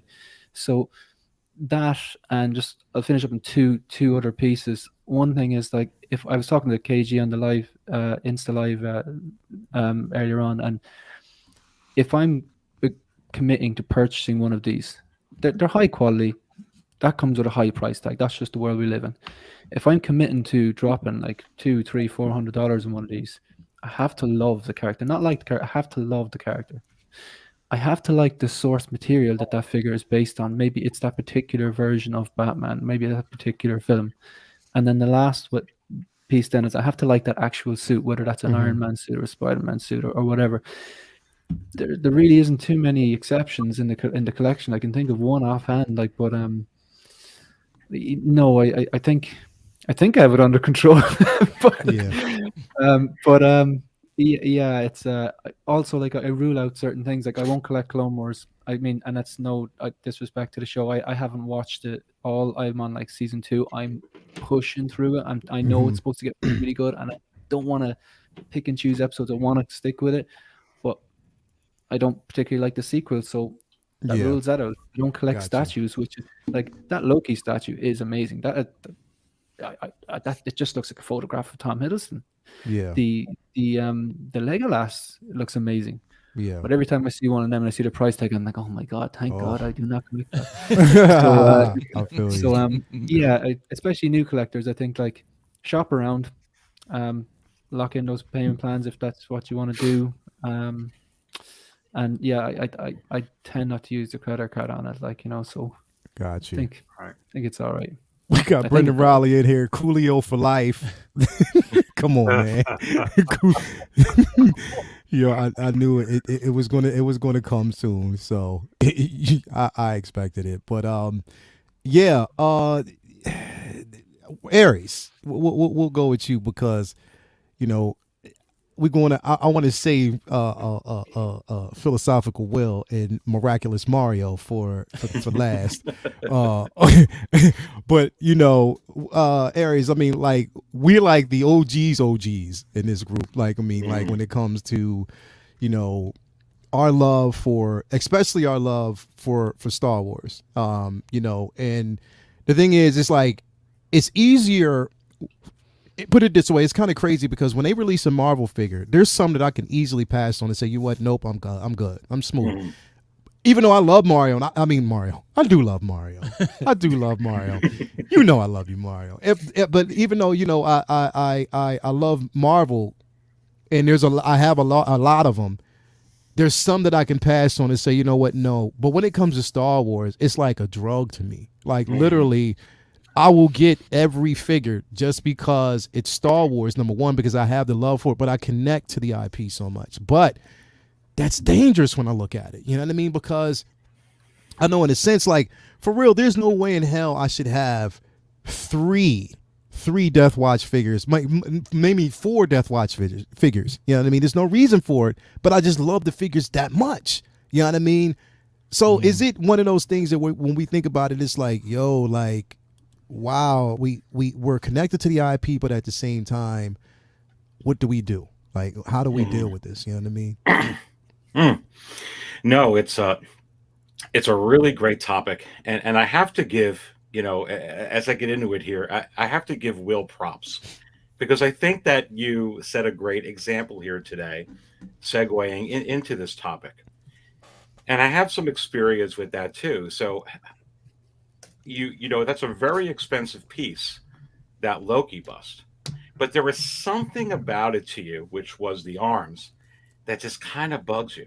So I could tell that you're a seasoned collector, because I could tell how bad you really want it, and you're selling some things to kind of be there, but you're taking the higher road and are deciding, hey, you know what? I think I might pass on this. And I can tell you from collecting high valuable vintage mint in box and mint on card figures, some of them Action Figure Authority graded, some of them not graded but authenticated, that when you're spending thousands or tens of thousands on a piece, if I know that because there's, for instance, a crack in the bubble or a slight sliver in a window on a box, and I'm going to keep looking at that collectible day after day after day and be like, frack, why did I buy this? Am I going to get my money back on it now? Am I down $1,000 or $2,000? What's going to happen here? And it's hard, because sometimes when you first start collecting this stuff, you're just like, I want it, I want it, I want it, I want it, I take it. But having that kind of discipline and having that kind of foresight, being, I really, really want it, I'm going to have some patience and maybe wait for a statue Loki, or maybe wait for a bust that has the arms, or maybe I'm going to wait for that double telescoping Darth Vader that doesn't have this on the card, and it may be a little bit more, but that's okay. I will wait there. So I think that that's a very, very good point. I could tell you in here, Lael, for all that I collect, I have zero debt. Zero. Everything that I buy, because of past experience, because I've gotten into bad debt because of this and falling down that rabbit hole. If I can't afford it, I don't buy it. Yeah. So what I do is I pick my shots, kind of like what Will's doing today. Yeah. When he was talking about that bust, he's picking his shots. You could do it. I could do it. Sure, I'll be fine. And I can get it. But I'm just like, you know what? I don't want to go down that road again. Yeah. Because I like being happy. I like not having the problems in life. I like not having the ugly truth of what is a financial struggle. But I will say to you that it is very, very difficult. And Lael, like you were talking about, you and I have a little bit of seasoning. We've been around, baby. A little bit. Got that salt and pepper popping. You already know what time it is. Come on. So it's, and I'm not going to lie, because it's the truth too. It's still hard. It's very, very, very, very hard. But at the end of the day, if you exercise some of that discipline, like Will showed in here, and it's hard, you can really, you can enjoy it for now. You could enjoy the collecting journey and kind of pick your shots. And because people ask me all the time, hey, you're not getting the Star Wars hot toy, but you're still, I can. I'm going to start getting into debt. I'm going to put that probably on a credit card. Or I'm going to have to, do that. You have to pick it through. That's why I always told people, it's like, hey, what are you going to do if they come out with, 100 announcements tomorrow? There's 100 pre-orders for Star Wars. Yeah. I'm going to be great. because now maybe a specific figure I really was just getting because it's time to buy a figure.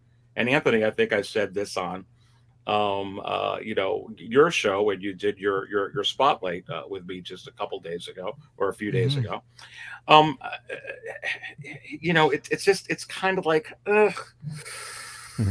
But I'm going to get what I really want now, because if C-3PO is in that mix, or Padme is in that mix, or a Darth Vader Return of the Jedi is in that mix. Now I'm like, you know what? I really don't want this other Mandalorian, or I don't want this other trooper. Or I get to get what I really want. Yeah, and that's kind of what I'm doing right now. But it's trust me, folks. Budget accordingly. Get what you really, really want, and that you're going to wake up in the morning and look at it and be like, wow, I love that. I enjoy seeing that every day. Kind of like what you said, Will. I hate to just go back to it, but it would probably bother you every day that it doesn't have arms. But you've already been able to decipher that. So kind of exercise that in your collection as well. But that's kind of my thoughts, man. Yeah, appreciate that, man. Appreciate that. Good thoughts, man. We got Jetta Patrol in the building. He said, yo, quarter scale. Quarter scale, man. Quarter scale, man. He always, which you are now. No, just one. I'm still 1.6. And then we also have the Thor 2941 in the building. My wife is starting to get tired of mac and cheese dinners to support my Hot Toys addiction. I feel you, brother. I feel Ain't you. nothing wrong with you. craft, though. Like, it's especially character craft. I don't know why it's just better. That's not homemade mac and cheese. It's just better, bro. I'm telling you. It's not. It's not homemade mac and cheese, bro. No, it's not as good as that. But homemade mac and cheese. Stop playing. Yeah, it's anyway, better. all right, Mr. 10%. How are you? Listen, I cannot empathize with you guys, so I'm just gonna leave. Okay. See ya. Bro, that Pennywise in the back, KG, by the way, loving that. Yeah. Did you see your name? I'm sorry. Did you see your name? No, what's his name? What? You didn't see your name? You changing names again? Oh no. What the hell is my name? No, I just got my paycheck the other day from. No, I got you though. No, honestly, when I first started collecting, my first figure was the Kylo Ren, and I thought that I would be crazy enough to spend I think I spent $235 at the time, and echoing what 164 folks said, I'm paying for the higher quality, right? That's what we pay for. And when I first got that figure, I was like, wow. I mean, if this is what Hot Toys is all about, I might as well just start collecting this, because I was collecting Marvel Legends of Black Series before. Knowing. I mean, I knew Hot Toys before, but I never really planned on jumping on the train. But then my second figure was Thanos from Infinity War. Then it was the whole Justice League after that. And then my parents were like, "What the hell's your problem? You're spending all this much money." I'm like, "Well, you don't understand." So I'm like, wow. And I'm looking at my pre-orders, because the dangerous thing about when you have things on pre-order is when it's a long time, you look at other venues like, oh, I gotta go get another figure. Once you start getting other figures, like let's say if I'm waiting for Pennywise, right? I didn't get Pennywise, so it's coming like, let's say, March or April. Then in between that time, I buy the Armor, Death Watch, Ahsoka. Let's say Ahsoka Tano wasn't released. I get that, and then I realize I'm like, oh shoot, I have to get this Pennywise. I'm like, well, now I have to cancel that. Yeah, because I already spent too much money over the course of 2 or 3 months. So yeah, I mean, budgeting is the most important thing when it comes to this hobby. I personally buy things that I enjoy and I tend to keep. Like Pennywise was something I was planning to buy, many months ago, but I saw the priorities, and I'm glad I got it right now, because I stopped buying Hot Toys for a little bit, just because it's getting crazy with these prices, man. I mean, you go from Doc Ock, who is now $365 for Doc Ock, and I'm like, well, I could definitely take it slow and just pay off these other figures, because I just can't afford everything. It's not real. Like, oh, I'm gonna buy everything in the world. Like, it's not gonna happen, right? So yeah, I think it's a good thing to have collectors that don't have everything, because we can empathize with them as much more. Because when somebody who has a bunch of stuff. I mean, that's cool. All power to them. If you can afford it, that's great. But for me personally, like I said, budgeting, like, what Ari says, budgeting is the most important thing when it comes down to this. And also have a what's it called? A Google Sheets. Have prioritize on what you buy. Like, for instance, if you bought Venom, put the price tag on it, and put a date on it. Like, okay, so I have that, and I have Hellboy, and how much do I spend this month? And luckily enough, I think I spent, what was it, 2 or 3 months ago? I think I spent nearly $800 for 2 or 3 figures. So I'm like, yep, not doing that again. So it's definitely a drug where, like I said before, if you pre-order something and in between that time you buy another item that's in stock, it's a drug, man. I mean, you're gonna get into it. Like, I need to have this so I can relive that moment of opening a figure and enjoying it right away. So definitely just look at your pre-orders. That's the thing. I always look at my pre-orders before I make a purchase now. I look what I have, what I have for this year, next year. I'm like, okay, will this slide for me? Okay, if not, then sorry, I can't buy the figure. As much as I love, like for instance, I think the one that sold out was, which figure sold out recently? That was on pre-order. Well, there was. Oh no, sorry. There was the Iron Spider. Actually, the Iron Spider was another one that I really wanted to get, but still up. Sold out. It's gone. So I'm like, you know what? That's fine. I can't get PS4 or this movie. Oh, the PS4. That's the only one that was. PS4 Iron Spider still up. No, it's sold out. It's gone. It's waitlisted right now on Sideshow. So I'm like, yeah. I mean, look. Did it just go or what? I'm gonna put a pin on it right here. The great thing about it is that if you don't buy something, that's okay. Like I always tell people that, what, let an item go in waitlist and see how you feel about it, because afterwards, I feel like, oh well, I don't feel anything after that. If the armor sells, I'm like, I'm not sure I'm gonna feel anything about it. Like I said before, I love the armor. I think the armor is a great character. It doesn't mean I need to have that figure in the collection just to represent my love and passion for the character. So definitely look at your pre-orders. Definitely look at what you have and see what you can prioritize as far as buying other figures and other items too. Not just hot toys. You got to pay for food, and, electric bills and things like that. So definitely keep that in mind when you're purchasing a figure or anything in general. So definitely, good point, man. Brother, daddy cousins now, Mr. Daddy Cousins, bro. I mean, and you got some high end flex over there where you at, bro. You got some high end flex over there where you at, brother. And now, I mean, thinking about it, it's like, yo. So let me ask you a question. When you sat in that delivery room, you were just basically waiting. You knew that, that baby was coming, and you knew that you was about to be a daddy. Did you flash? Did life flash before your eyes? Was like, man, like my figures, man.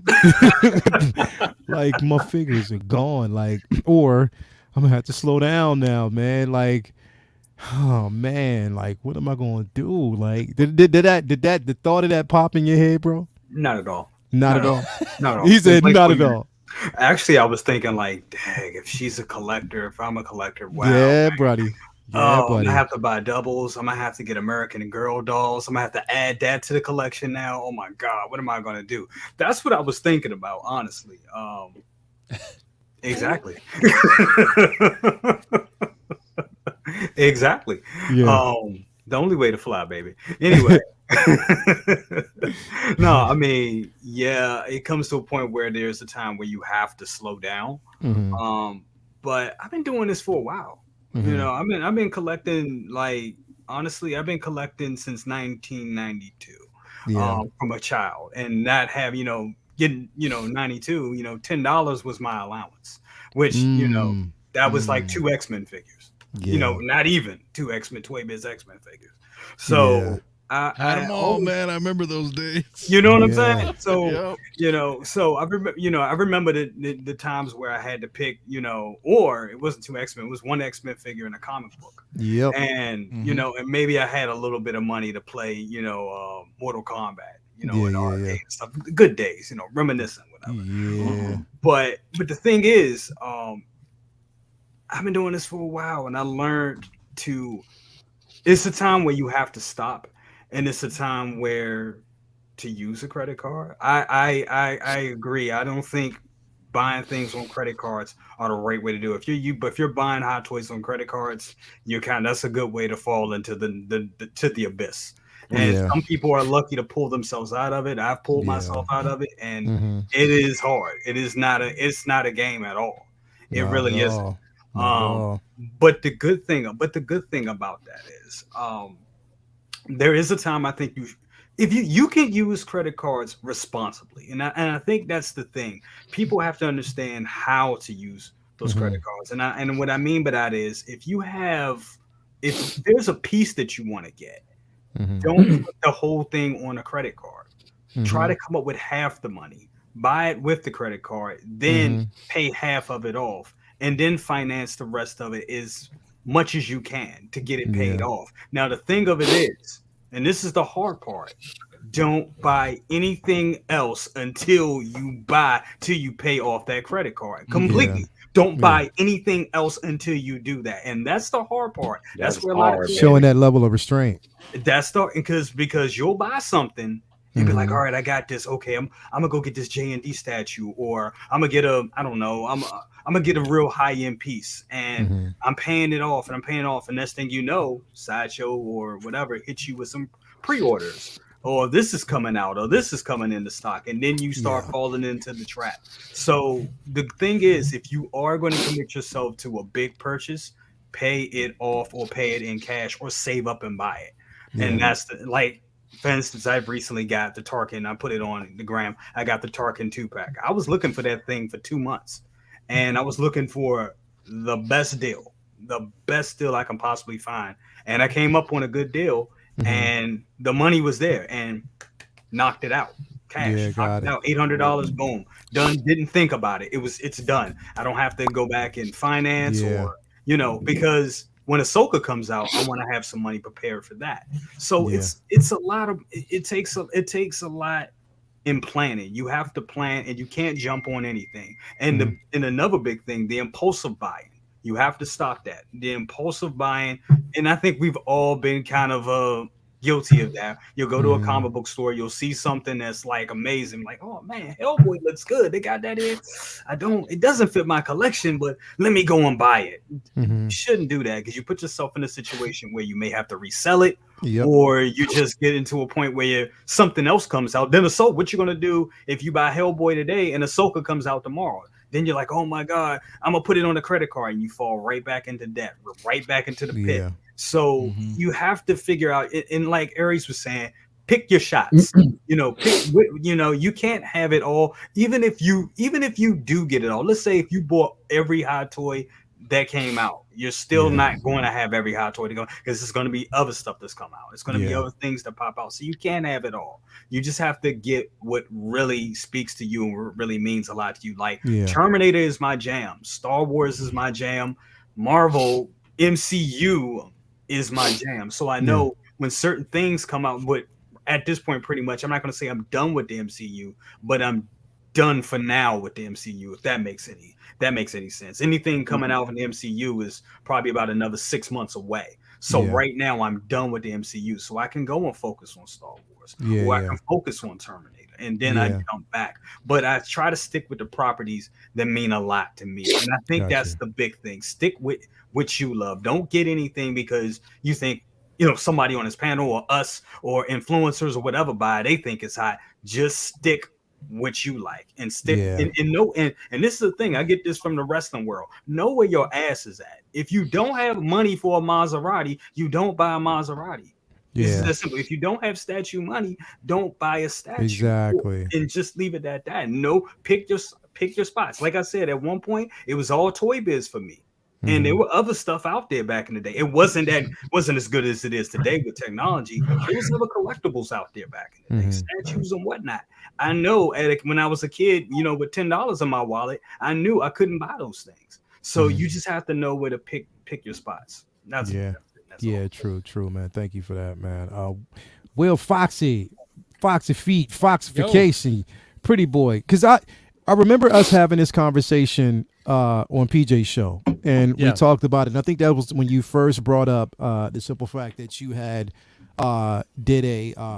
you had created a sheet Yeah. And you would look at everything that you have. And real quick, because I don't want to forget this really quick. We got a $7.99 super chat by Ashley Chase. They should have an AA for hot toys like they do for drinking. Hey, that's why we're all here. I think. It's not it's not out of the realm of possibility, man. It might happen. But yeah, I remember we talked about this, and you talked about how you actually came up with your sheet and you organized. And I was like, I thought about it. I was like, let me go back and do it. And you did say, quote, he's like, bro, when you do it and you put all your figures on the sheet and you look at how much you have, it's going to blow your mind. And I was like, and I did it. And I was like, oh, shit. Yeah, bro. Oh, my God. I couldn't believe it. And that's when I was like, yep, I'm never pre-ordering. I'm not doing another pre-order right now. It's just not going to happen. But have you run into that? I mean, what made you, what was it that clicked and made you realize it was like, I'm going overboard a bit? Oh, dude, it's a great question, and I'll actually share in a sec. But what I would say is, what made it click for me, honestly, was I was still I started collecting. I got my first Hot Toy was Kylo Ren. I think I got it 2018, something like that. So I've not been in this forever, right? I've only been in it a handful of years. So but it was I think at one point we were talking about it. Yeah, we were talking about it on PJ show or something, and Optical asked me about it. He was like, dude, I have an Excel doc, you should do the same. And I was like, I don't know, man. I kind of blew him off for a while. And eventually he was like, yeah, man, you should really do it. So I was like, all right, let's have some downtime. Let's just do it for fun. And I started plugging that all in, and I was like, oh my God. I was like, there's a problem here. So I went and canceled a bunch of stuff, trimmed a bunch of fat. And I do understand the credit card thing too, because I do tend to agree with that. It's a double-edged sword for me because I use a credit card, and the only reason I do is because you get 3% back on every purchase. So if I'm going to spend that money anyway, and I know I'm going to do it responsibly, I'm going to get money back. Half the time over a couple months, I'm getting a free Hot Toys figure from money that I would have spent anyway. So that's kind of where the dilemma is. I use Bank of America and I love it because I get 3% on online shop. That's not just Sideshow or Hot Toys, anything online shopping, right? So that's really nice and I get 2% at grocery stores, 1% on everything else. So I get a lot of money back for the things that I buy. So that's really nice. That's why it's a double-edged sword for me. Leo, I'm going to share this. I made a I just so I don't mind sharing this. I'm very transparent with this stuff. I'll share it just to kind of give people an idea into the method, into the madness. Got you. I deleted the dates, right, and where I bought these from. But I think this is a good idea of things that you can do, right? This is just my spending from this year so far, right? So you can see I budgeted myself for $7,200 over the year. So I have a formula in $7,200 minus everything in this category, right? So I only have $3,200 left to spend this year, right? Wow. So we got another 9 months to go. So I did sell some stuff this year. So that it could even itself out, but I also keep track of my pre-orders, right? So these are all the outstanding pre-orders, money I still have to pay on things, right? And I have where I bought them from and the dates I ordered them, but I'd blocked them out just for this presentation. But and then also what I sell. I also document what I sold this year. So how much I got after shipping, after fees, whatever, right? So I document all that stuff. And this shows me what I'm spending. This shows me what I'm going to be spending. And then this shows me, and that keeps track of what my budget is for the year. And then I even, like I said, track my selling, right? So those are things that you can do that's very simple in Google Sheets, free. I think that's super important, right? That's the kind of stuff that's very simple, but you can just track and monitor so you can keep yourself accountable. It really helps for me, at least. Sometimes you'll go over the budget. It happens, right? But say example, I've sold some stuff, but I've buy Legolas. My budget for the year is almost shot, right?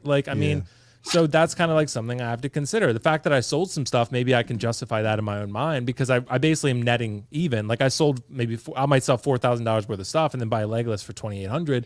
Gotcha. So I can kind of make that work.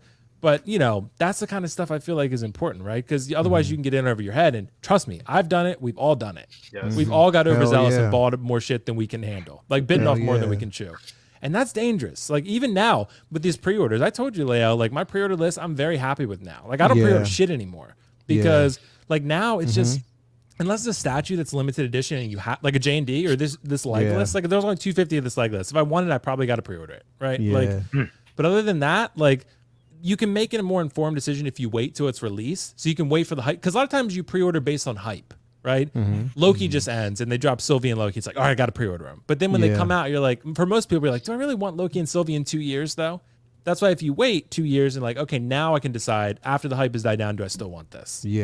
That's the thing I think. But because anyway, that's the thing, it's still there. It's not going anywhere. People fall into that, that mindset that, okay, I got to pre-order this now because it's not going to be there.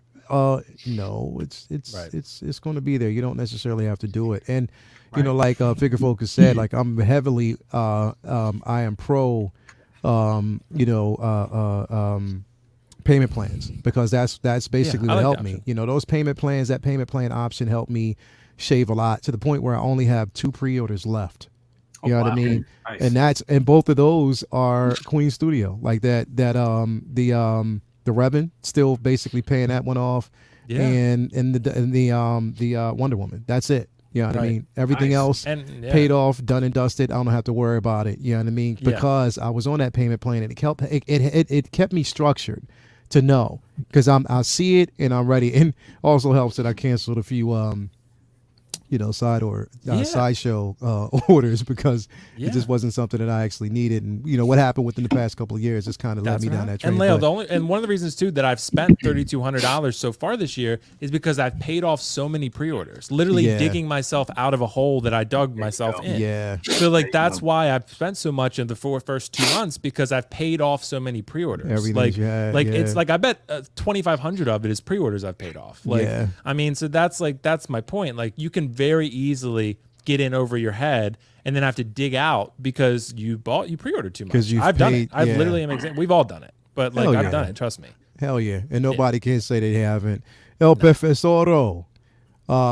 You know, I know that, you know, you've recently decided to flex on us with those I still see you flexing on us with the module cases right now. But yeah, like how do you, like, if you think about it, you know, how you structure yourself, because I know you talked about it before, but how do you structure, I would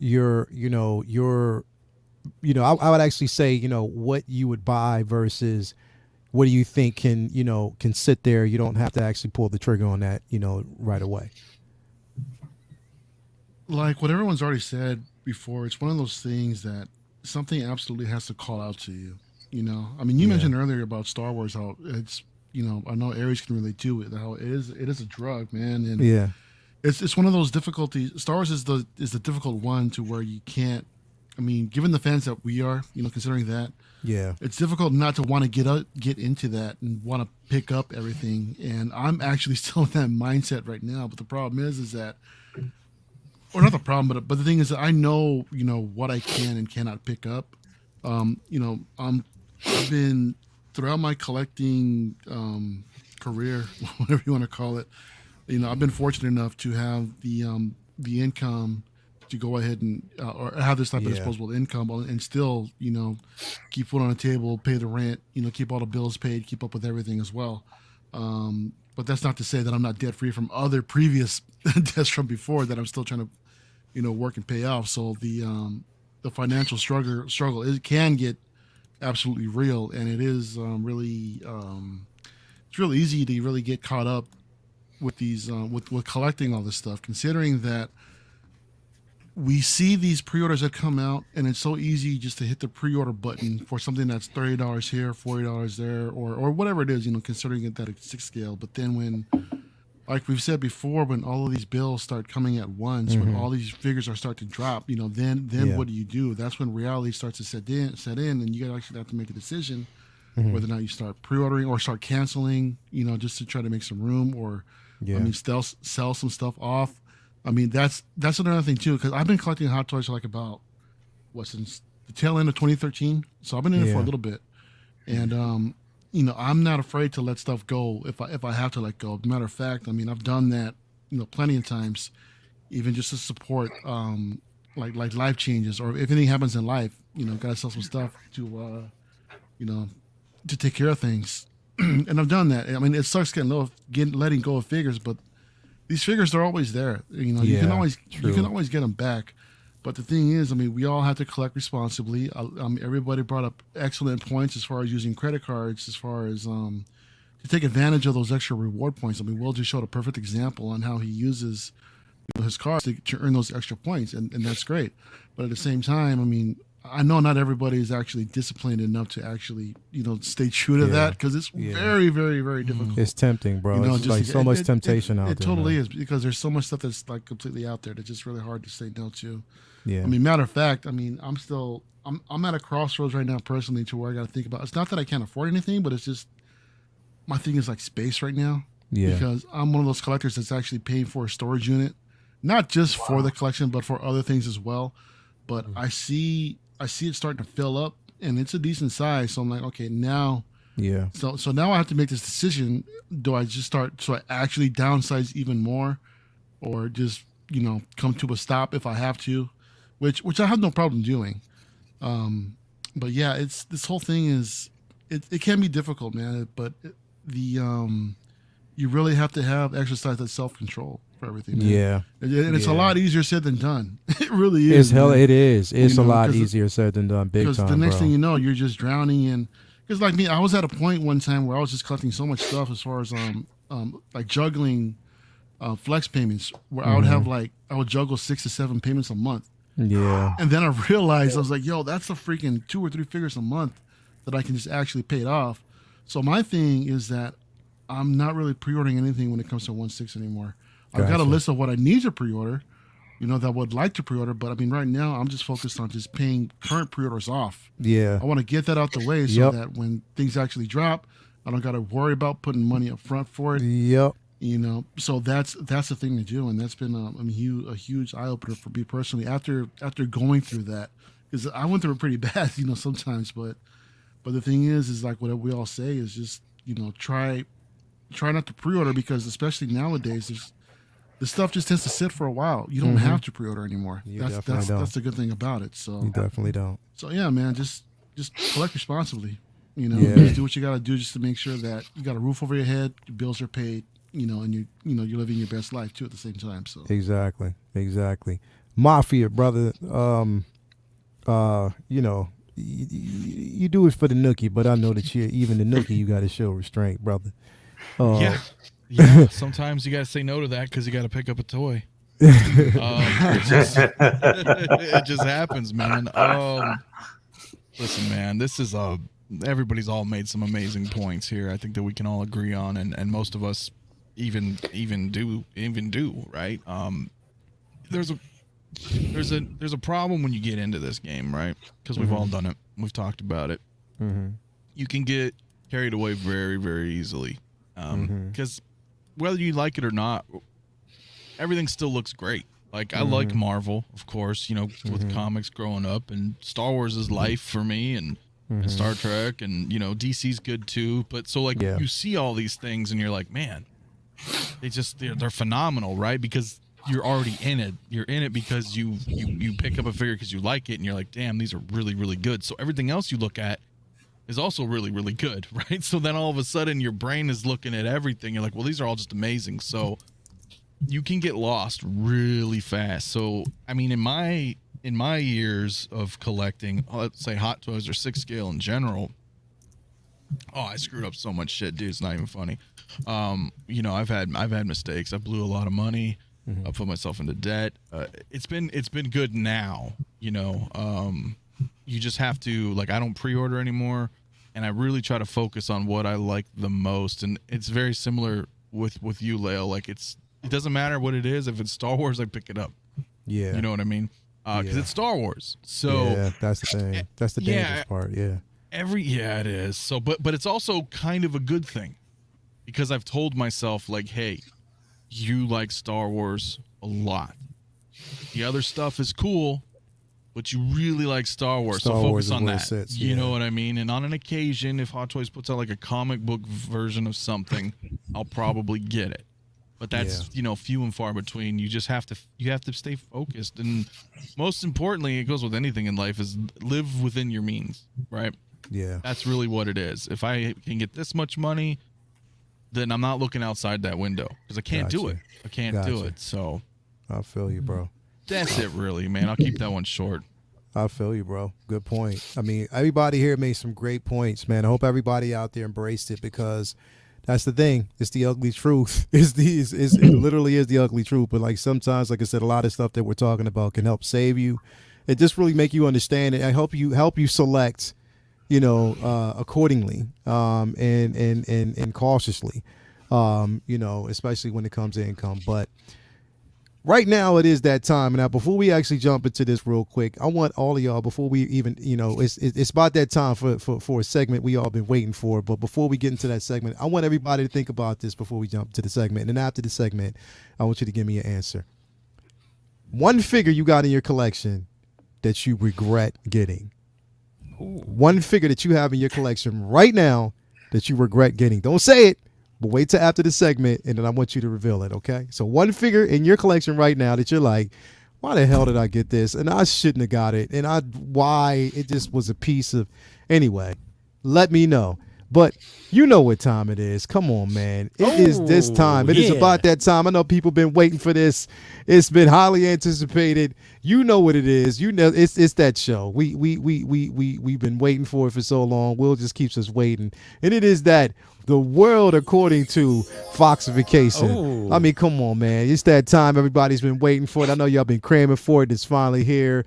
Will, my guy, bro, take it away. Bro, it's been a while since I've done this layout. But this time, I've been like nice. Sort of semi-retired, but I'm back now. I'm like Tom Brady. He'll be back. Just watch.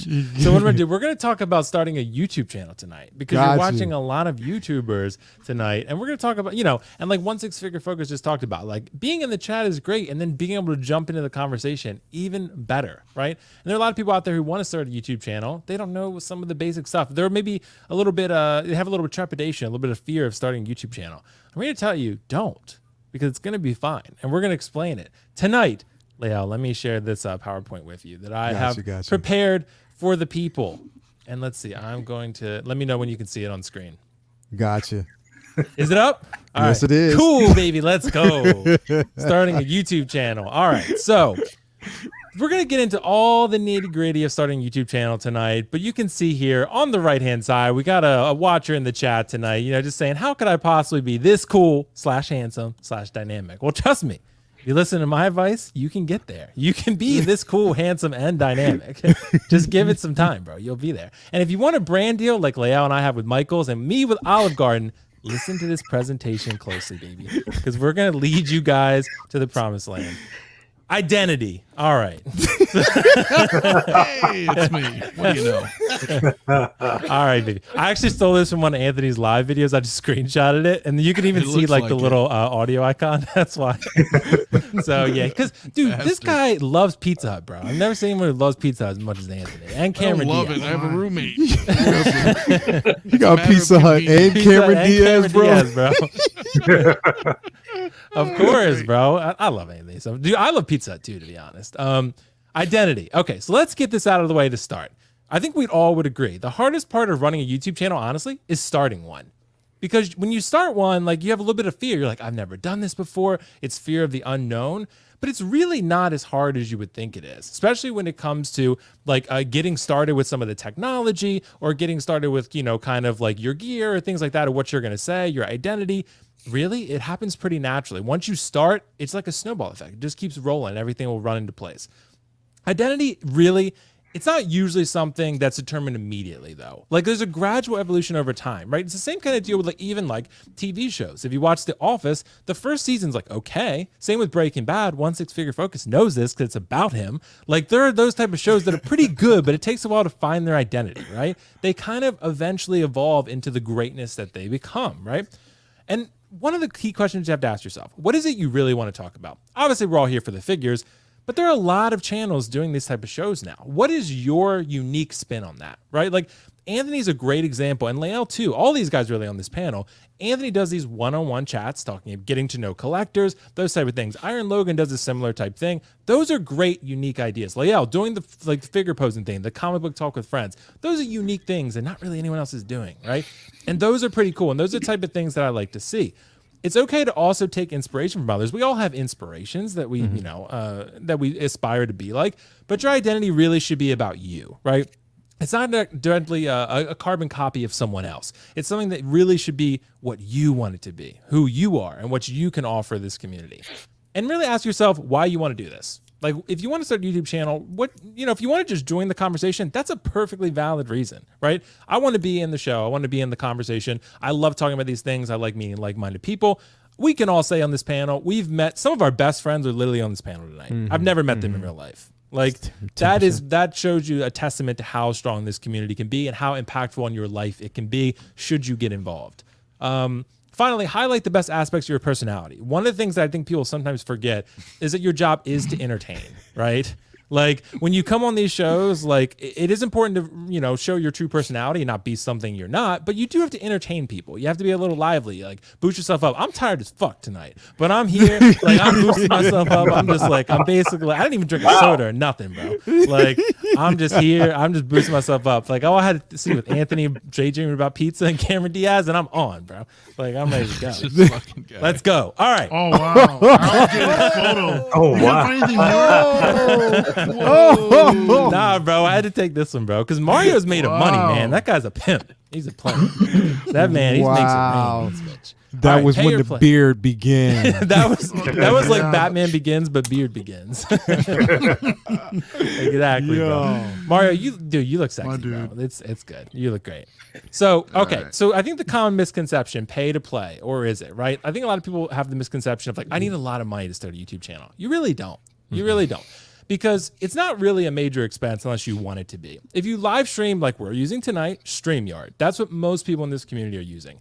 It's actually free. It has a StreamYard logo in it if you want to stream for free, but that's a great, I mean, I know Lael did, I did. I started with StreamYard for free, right? I used to stream with the logo on there. You can stream 720p. It's fine. Like it works great. And then eventually you can upgrade if you want. So if you're wanting like exact costs, $20 to $50 per month, depending on what you choose. $25 a month for me because I pay the 720p version. You know, you can pay, you know, you can also do OBS or Streamlabs. Those are free, right? You can stream for free. So it's not going to cost you a lot out of pocket. If you're not planning to live stream, you obviously don't need StreamYard, but there's other gear you may need. Let's get into that. Equipment, baby. Let's go. Look at Lael modeling this camera. Damn. Damn, bro. Damn. That's a sexy picture. Damn. Equipment, bro. If you're just starting out, don't feel like you need to spend a fortune, okay? Like you don't I need to took a go page get from KG. Exactly, bro. KG, KG's got all the money in the world. Yeah, He I can do know. what he wants. But you don't need to spend a fortune, right? You don't need to run out and go buy like a Canon R6. Like you can just go use your iPhone, right? KG, all right? What's going on? I can't see anything. Oh, okay. Oh, okay. You can easily start out using the webcam on your desktop, laptop, whatever, right? Pair of headphones, your microphone. Like I know even like KG Riley, they use AirPods half the time. Dude, great. That's totally fine. Like you don't need to go out and buy the craziest mic or the craziest camera. Eventually, though, if you get serious about this, you want to improve your setup over time because the better you look and sound, the more females you will attract. This is science, baby. This 2022. This is fact. Hard written. Story. In the textbook. See, KG knows. He has he was chilling on Netflix and chilling. He doesn't tell us with who, but he was chilling. So it's because he looks good on camera. That's why. So I know Lael. I think Lael has the Canon M50. Yes, I do. Yeah, see, great camera. You can use the Canon 90D. I know Optical has that one. A nice 24 to 70 lens or even a 50 millimeter lens, whatever you need. That's pretty, you know, you're not going to spend a fortune. It's a lot of money, but like that's a great setup. You know, and it's not going to cost you as much as, like, say, a Queen Studios Loki bust, right? It's going to cost you a lot less than that. Like, you can easily pick up a single light, right? Like, go on Amazon, find a simple LED light. You just need one light. Lighting is important. So you can even get a ring light. They're pretty cheap. You know, get some umbrellas, and Lael uses those. Like, you know, you can use soft boxes, like, on your lights. Like, there's a lot of cheap stuff you can find on Amazon that's really good quality.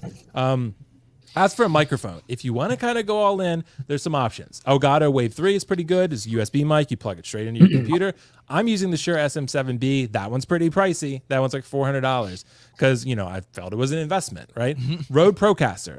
Anthony, do you use that one? Is that what you use? No, I have a Go XLR. Okay, yeah. So that one's great too. But like, no, somebody has the Rode. I forget who it is. But XLR mic. My mic is. Right. That's what I mean. Yeah. Yeah, I'm sorry. Yeah. Yeah, sorry. So like you need an audio interface as well. You can get like something like a Focus Scarlett that's like what, $200, something like not too bad, and that'll be great for long term. All right, collaboration, baby. Let's go. This is a great what I like. Yo. This was a great live this stream, evening. Yeah, this was great. This was You great. bastard. So I didn't even know he collaboration. did this. Collaboration, dude. Like this like we're all here tonight because we love collabing with each other. We're like hanging. We're bros. Like we're good. We become like family to each other. Yeah. And that's the kind of thing that can happen if you join YouTube. Like if you become a YouTuber, you hop in these streams. Yeah. Like some of your best friends literally will live in different states and countries. Like all these guys. Like I mean, all these guys are seriously genuine, great guys who I know I could call on in a pinch, like and talk me through something if I was feeling upset or whatever. Like they would be there for me, and that's the kind of stuff that you can get that without being a YouTuber, but it does help building those connections too. A total 2 inches worth. I see some great things. Cam had me dying tonight with that wave cap, so I see some great things. That wave cap. So now I know we got somebody else with a sense of humor on the panel. It's about to go down. He's gonna fit in perfect. Hell yeah! Don't be afraid to put yourself out there. Just like anything, there are many YouTubers who are willing to collaborate with you. This is something we've talked about too. Lael's even talked about this. Stay Switzerland. Most of us are here to discuss collectible and have fun. Obviously, there's a lot more drama that goes into this stuff than I think people realize. But that goes into any community. The less drama you put yourself in the middle of, the more fulfilled you're going to be, right? And we've all done it. We've all succumbed to that. So it's a lot easier to be more happy in this when you avoid it, honestly. Remain patient. This is really important. Panel spots are finite. Like, sometimes you need to introduce yourself to the world first. Like for me, sometimes sometimes I will get messages saying like, I want to be on the show and I'd love to have new people on, but sometimes I kind of know what I'm getting, because if I'm bringing someone new in, I don't know how they're going to mesh with the panel. Like those are things sometimes you have to introduce yourself to the world, maybe start your own stream or pop on. It's like anything, like getting your first job in an industry is really hard, right? Because you have to like get your in first, like show what you can do. And then it's easy after that. Like, trust me, it happens. Okay, finally. Don't be afraid to like what you like. Dante's going to see this, by the way. He's going to... I told him he was in it. Yeah, this is Dante. Yeah, this is Dante, bro. He's going to be so pissed at me. Pennywise. No, for a second I thought it was P-Rock. No, dude, that's Dante. I thought it was P-Rock too.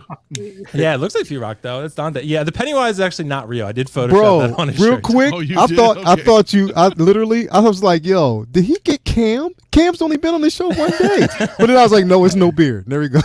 Yeah, for me, I was like, is that me? I said, oh, no. Say, how the hell? Yeah, so that is actually the man of hot collectibles himself. Yes. Dude, he's such an amazing guy. I love Dante. One of the biggest obstacles is yourself. Obstacles. Sorry, I got optical on the mind. One of the biggest obstacles is yourself.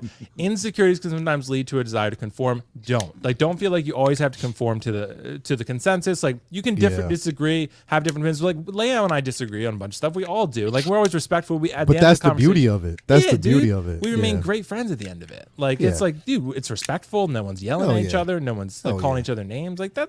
Don't feel like you always have to blend into the crowd. Like you can be different. Don't, try to be edgy and be different just for the sake of it, but be true to yourself. That's one of the best things I can say. Be the best and most entertaining version. Ideally, you should be the same person online that you are offline. Not always the case because we're trying to be as entertaining as possible, but, be true to yourself. That's what I would say because people can see through disingenuousness, right? You should not be looking to conform, but rather to stand out. Okay. Is it possible that you can be a YouTuber too? And I say, yes. I didn't know Aries was going to be on tonight, by the way. I had no idea.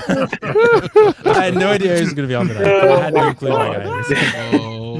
The hardest part of your YouTube journey is starting. The hardest part of the journey is the beginning. Gear matters, but not as much in the beginning. You can get away with, casual gear. Reach out to other YouTubers to seek collaboration. All of us are willing to do that. Find your inner voice and make it heard. Be honest with yourself. Be honest with the community. People will latch on to. Make it hard, Will. I know. People will latch on to. Yeah, I know. Oh, make it hard. Yeah, that's. Well, I guess you could. Okay. I mean, shit. This was the OnlyFans one. Fuck. I forgot to put, I put it on the wrong one. Wow. Shit. Yeah. All right. Stay classy, respectful, and honest. Stay out of the fights. Be the best version of yourself you can be. Leia was right about what if. Maybe the live action versions can redeem the show. Only in time will we find out. Thank you so much. That's it. The best pair in the game, man. That was worth it. That was worth it. Come on, man. Thanks, everybody man. out there in the panel, that was worth it. Y'all been waiting you, for it. Helping me find my voice and making it hard, bro. Make your voice very hard, Mario. Straight up. He brought the heat. I'm so glad you did, brother. Thanks, We've been waiting for that. And you owe us one next week, so I can't wait for that as well. Exactly. You said it, and you're going to basically bring it. But everything you said in there is true, bro. Like, I mean, especially if you're starting out, and when you said like the biggest thing that I caught on to and that stuck with me was when you talk about the different personalities and people that hit you up. I would like to get on the show, stuff like that. when I talked to 16 Figure Focus, he didn't even come to me say anything about being on the show. He didn't. Mm-hmm. I saw his material. I saw his show. I saw basically, I was like, yo, that was me. Like, you know what I mean? Like when I started, like that was basically me. And then on top of that, it was clean. And then what did I tell you, bro? I was like, yo, the flannel and the beanie won me over. I was like, yo, it did. The flannel and the beanie, yo, that swag. I was like, yes, that's what I'm talking about. I am not the only one. Yes, he's coming on the show. I couldn't help. This was all part of my plan, man. I just Yo, I do love a good beanie, man. What can I say? Hell yeah, you know what I'm talking about. Yes, that's what I'm saying. And then Cam, we've been friends on Facebook for a minute. So when you was like, yo, I want to jump on, I was like, hell yeah. Like, what took you so long? Like, why? I've been waiting for, you know what I mean? Just come on. But the personalities fit. Like all of us, we gel well because, you know, it's there. We can bounce off our, and we, like you said, well, we don't have to always agree. That's the biggest thing. We don't, but not agreeing, that makes for healthy conversation. And we're not yes men. Everybody knows that we are authentic, we are real, and that's what time it is. You know what I mean? Except for Mr. 10%, because I still didn't see my check. I'm still waiting on my check. But anyway, no, yeah, like great presentation, bro. Like thanks, literally, man, I loved it. And the pictures, bro. Like Dante with the Pennywise shirt. Yeah, bro. Like, someone's gonna send this to him. So. Hell yeah. Yeah. But anyway, real quick. I asked you to basically bring out the figure or the piece that you basically mostly regretted. Or you didn't even have to bring it out. You can just actually talk about it. Yeah, I just decided to bring out this piece because this, and let me just rotate this son of a bitch, is a bag of shit. This thing, I'm going to tell you that right off the back. It's a bag of shit. It was so hard. Look, pieces falling off. If you blow on it, it fall apart. Yo, literally, like this right here was the worst investment. Like literally, I paid as much money for this piece, and it was the worst. This broke live on Pose Wars. Like literally shattered live on Pose Wars. It was a bag of shit. I'm like, no. Like literally, I had to basically live swap this out for the Hot Toys version and use that one live. This right here was the worst investment. And you know what? Can't get my money back. I've already gone past the warranty stage, so can't do that. But this was the worst investment for me. I don't know who thought. Now, it looks great. It looks good. But when you get in hand, it is so fragile. Literally, you could not put a figure on this thing without knowing it's going to break. Like without even just there's so much hesitance when you even try to do it. It was the worst. It was literally the worst. This thing is so flimsy. I'm just looking at it like, yo, it's a trash heap right now. And it's going to take me a while to kind of piece it back together the way I want. And I'm literally going to piece it back together. I'm gluing everything to make it look, or at least hopefully it'll work out well. I glued, like this is how it's going to look. I had to glue this back onto the stand because it broke under here. So this is glued on. It's never going to move. And I don't care. You know what I mean? Because this is a bag of crap.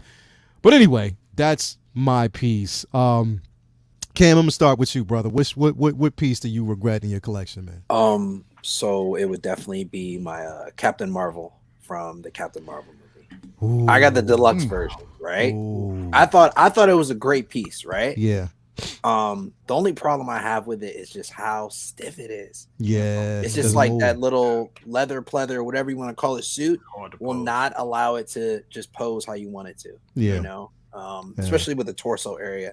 Yeah. I mean, a lot with the male figures, you can do a lot more with the waist and also the upper torso to move around. I mean, even this one, like this is tough to move around, right? Yeah. Yeah. But I mean, just because all this wiring and stuff, but he still has all these extra pieces that are socketed together. Yeah. That allow it to just give it so much more life when you're posing it, though. Yeah. So I agree. Well, here's the thing. I agree, but I don't know if it's something about that Captain Marvel figure aesthetic. When I look at it, it looks good. Yeah, aesthetically, it looks really good. Aesthetically, it looks great. But posing, oh hell no. It'll never work. It doesn't work.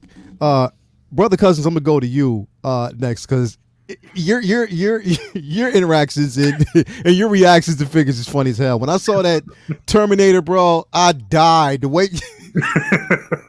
Anyway, bro, what piece that you have you got that you regret getting, bro? You know what? It's kind of controversial. It's not the Iron Man Mark 50 itself, but the Iron Man Mark 50 accessory pack. I bought it and I don't use any of it, and I actually sold it because I just don't use it. I don't know why. It looks good when you have it like in a pose fighting Thanos for a little bit, but my display doesn't. I don't have the room in my display to do that. And then with those parts, I think it was a failure that none of those parts actually lit up. They didn't have any LEDs or anything in them, so it was just. You're just buying a whole heap of plastic for $250. So yeah. I don't know. It just I think that was like why. Like the worst. Like why did I get it? It was a waste of time. I feel you, bro. Yep. I definitely feel you, man. Aries, your piece, bro. The piece that you got that you're just like, yeah, I should have passed on this. I've actually had quite a few, quite dozens of those throughout the years. Mm-hmm. But recently, last year, I got rid of the two pieces that I really didn't want. One was that Sideshow Grievous, was a disaster, and I was able to get my money back on that. But interestingly, the other one that I got rid of, and I was actually able to do it on a trade, luckily, was the vintage color Boba Fett. Now, and the reason I regretted getting it is because everything within my Star Wars Hot Toys collection was very movie specific or television show specific, and that was kind of like it's like it's a novelty item. It's kind of like I'm not really going to get into all the novelty items and the novelty items they're going to do. I already have an Empire Strikes Back Boba Fett that is movie accurate. I would rather have the Return of the Jedi Boba Fett over the vintage color Boba Fett. So I was kind of like every day, I'm like, it's kind of oddball. It was weird. I just wasn't feeling it. So for me, as interesting as that was, it just wasn't fitting for me. So I regretted getting it, but I unloaded it. However, everything else Hot Toys wise right now, I love that I have. Fits with me. Gotcha, bro. Gotcha. Figure Focus. Come on, man. It's going to be interesting to hear what piece you got that you didn't like. I sold it recently. You said, I'm selling this piece. Yeah, KG knows where I'm going with this. I've no shame in saying it. I totally messed up. Dark Knight trilogy, love it. The Dark Knight, one of my favorite movies. So Bale's my Batman. Wanted to get a representation, went with the DX02, despite watching a million different reviewers from really good YouTube reviewers and not paying attention and listening to what they're actually saying. Oh God, I was so disappointed. I overpaid for it. When I got it, it had that ankle issue. It was very, very difficult to stand. It did not. That rubbery suit, you'd move the arm up, it flicked back, and then they dropped the DX19. I was like, what? So I sold it. I got rid of it, and it was only going to take up space. So I sold it. I took a loss, and it was the only time I unboxed a figure from Hot Toys where I was like, nah, this isn't the representation of this that I thought it would be. Yeah, so it was the DX02, but the DX19 looks amazing. I have it on pre-order, and I'm really looking forward. I do think it's going to be the best 6-scale version of that character. Yeah, gotcha, bro. Done. Okay. Will, piece that you got that you had to unload, bro? Dude, it's a really good question, man. One thing I do kind of tend to regret sometimes is buying two of a figure. So, like, times, like figures that I really, really love. Like I bought two of Durasteel Mando because I love that look. And then I bought two of the 40th anniversary Vader because that's probably my favorite Vader. I love that Vader figure. It's incredible. And I ended up selling both of them. So Pennywise is a little bit different, only because he has two different looks, right? Like I can pose him in 2 different looks, and same with this Endgame Loki. I have 2 of those because I think Leo, I'm going to put one with the chains on him and like the mouthpiece on, and then put one with him normal, right? So I think that's what I'm going to do. But I tend to regret when I buy 2 of a figure that doesn't have a different outfit or something, right? Where I have 2, and then I'm like, well, I already have one in my main display. Where do I put this other one? Like, you know. And even this, I would never say I got this one for $90, but the second Kylo Ren I have, right? Like I kind of have that dilemma, like where do I put this? Like, because it doesn't really go in my main display because I gotta go, you know, put the other one in my main display. So that if I had to give one piece, I know people are gonna be surprised. I love that Loki helmet. The problem was that the only reason I kind of regret it is because not because it's not great, it is. But because, remember, Leo, it came kind of scratched up, like it had some issues with it. And Toys Wonderland refunded me 30%, and I thought at the time that was pretty good. Yeah. And, you know, now I'm trying to sell it, and I'm like, well, I got to take a loss because it has issues, right? Yeah. So that's kind of where I regret it, almost where I maybe should have just probably returned it. Or I do love it, don't get me wrong, but it has issues that I have to fix now, right? So that's kind of, or sell it at a loss. So that's kind of like where sometimes where that kind of stuff is very tricky, where you're in a spot like, okay, are they going to give me 30% refund, or I could just return it, you know? And that's the kind of stuff that happens, and you just have to live with the result. But you know, that's what I would say. No, I feel you. Good point. I mean, yeah, man. This piece of shit. Yeah, bro. KG piece that you got that you regret, bro. Okay. Hey, Will. Yeah, what's up? I regret. Are you serious? I was about to say. I was about to say, bro. Really? He said it's one of the best figures he has. So no. Look, the reason why I bought this is because I'm trying to keep the team, right? I want the team completed. It's the Wonder Woman. Which one? JL. I do not like that Wonder Woman figure. It's my least favorite. I just, you know, when I first got it, and you know, like I said, now I'm okay with posing some figures, but with figures with like Bison, Rubber Buddy, I'm not doing that. You know, I can't see like with that Ahsoka. I'm like, if I'm gonna get that Ahsoka, I'm not gonna pose it. Simple as that. You know, I just can't do it. So for me, one of the issues with that figure is that her freaking strap that goes around her chest, the actual Velcro peeled off when I got in the box, and I'm like, what the hell? So it's always been a figure that I really hated in my collection, but I still at the same time love it because everything that I buy I tend to keep, right? So everything has a meaning towards it, right? So that will be my least favorite figure, and also the figure that I regret getting at the same time. So Wonder from JL. Yeah. Got you. Mario, least favorite, bro. This is hard, man. I'm going through a lot of photos, man, and I can't find anything that I absolutely truly regret. But if anything, I want to say it's a Sideshow. What is it? The Sideshow Darth Vader that came out, the deluxe Vader that came out, I think in 2013 or something like that. Because that's a freaking figure that started this damn rabbit hole for me, man. So I had the freaking, you know, I eventually sold it off, you know, for the Hot Toys version. But I mean, aside from that, I think probably one of the other ones was a Mark VI plastic Iron Man. Because I really wanted something to go with the War Machine diecast Mark 1 that I have. And I knew that the diecast Mark 6 was actually coming out, but I just wanted something in hand. And when I got it, the joints were so wobbly. It looked so undersized. It was one of the earlier versions, but the battle damage and all the swap outs, they were nice. You know, it looked really, really good. But I mean, the overall presentation as a whole was just big time underwhelming, man. So I dealt with it for a little bit, and I was like, I gotta let this thing go. So I eventually sold it off, man. That's probably the biggest one is that one. Got you, bro. Mafia, rounded it out, bro. What piece was it that you said, you know what? Nah, I'm good. Well, the irony of it is it was my first Hot Toy. Oh, wow. I know, right? And I still have it. And it's the first Avenger Captain America from 2011. And you just can't pose this thing.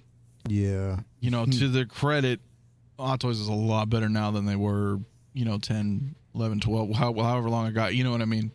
A decade ago. Yeah. You just cannot pose it, but I cannot let it go.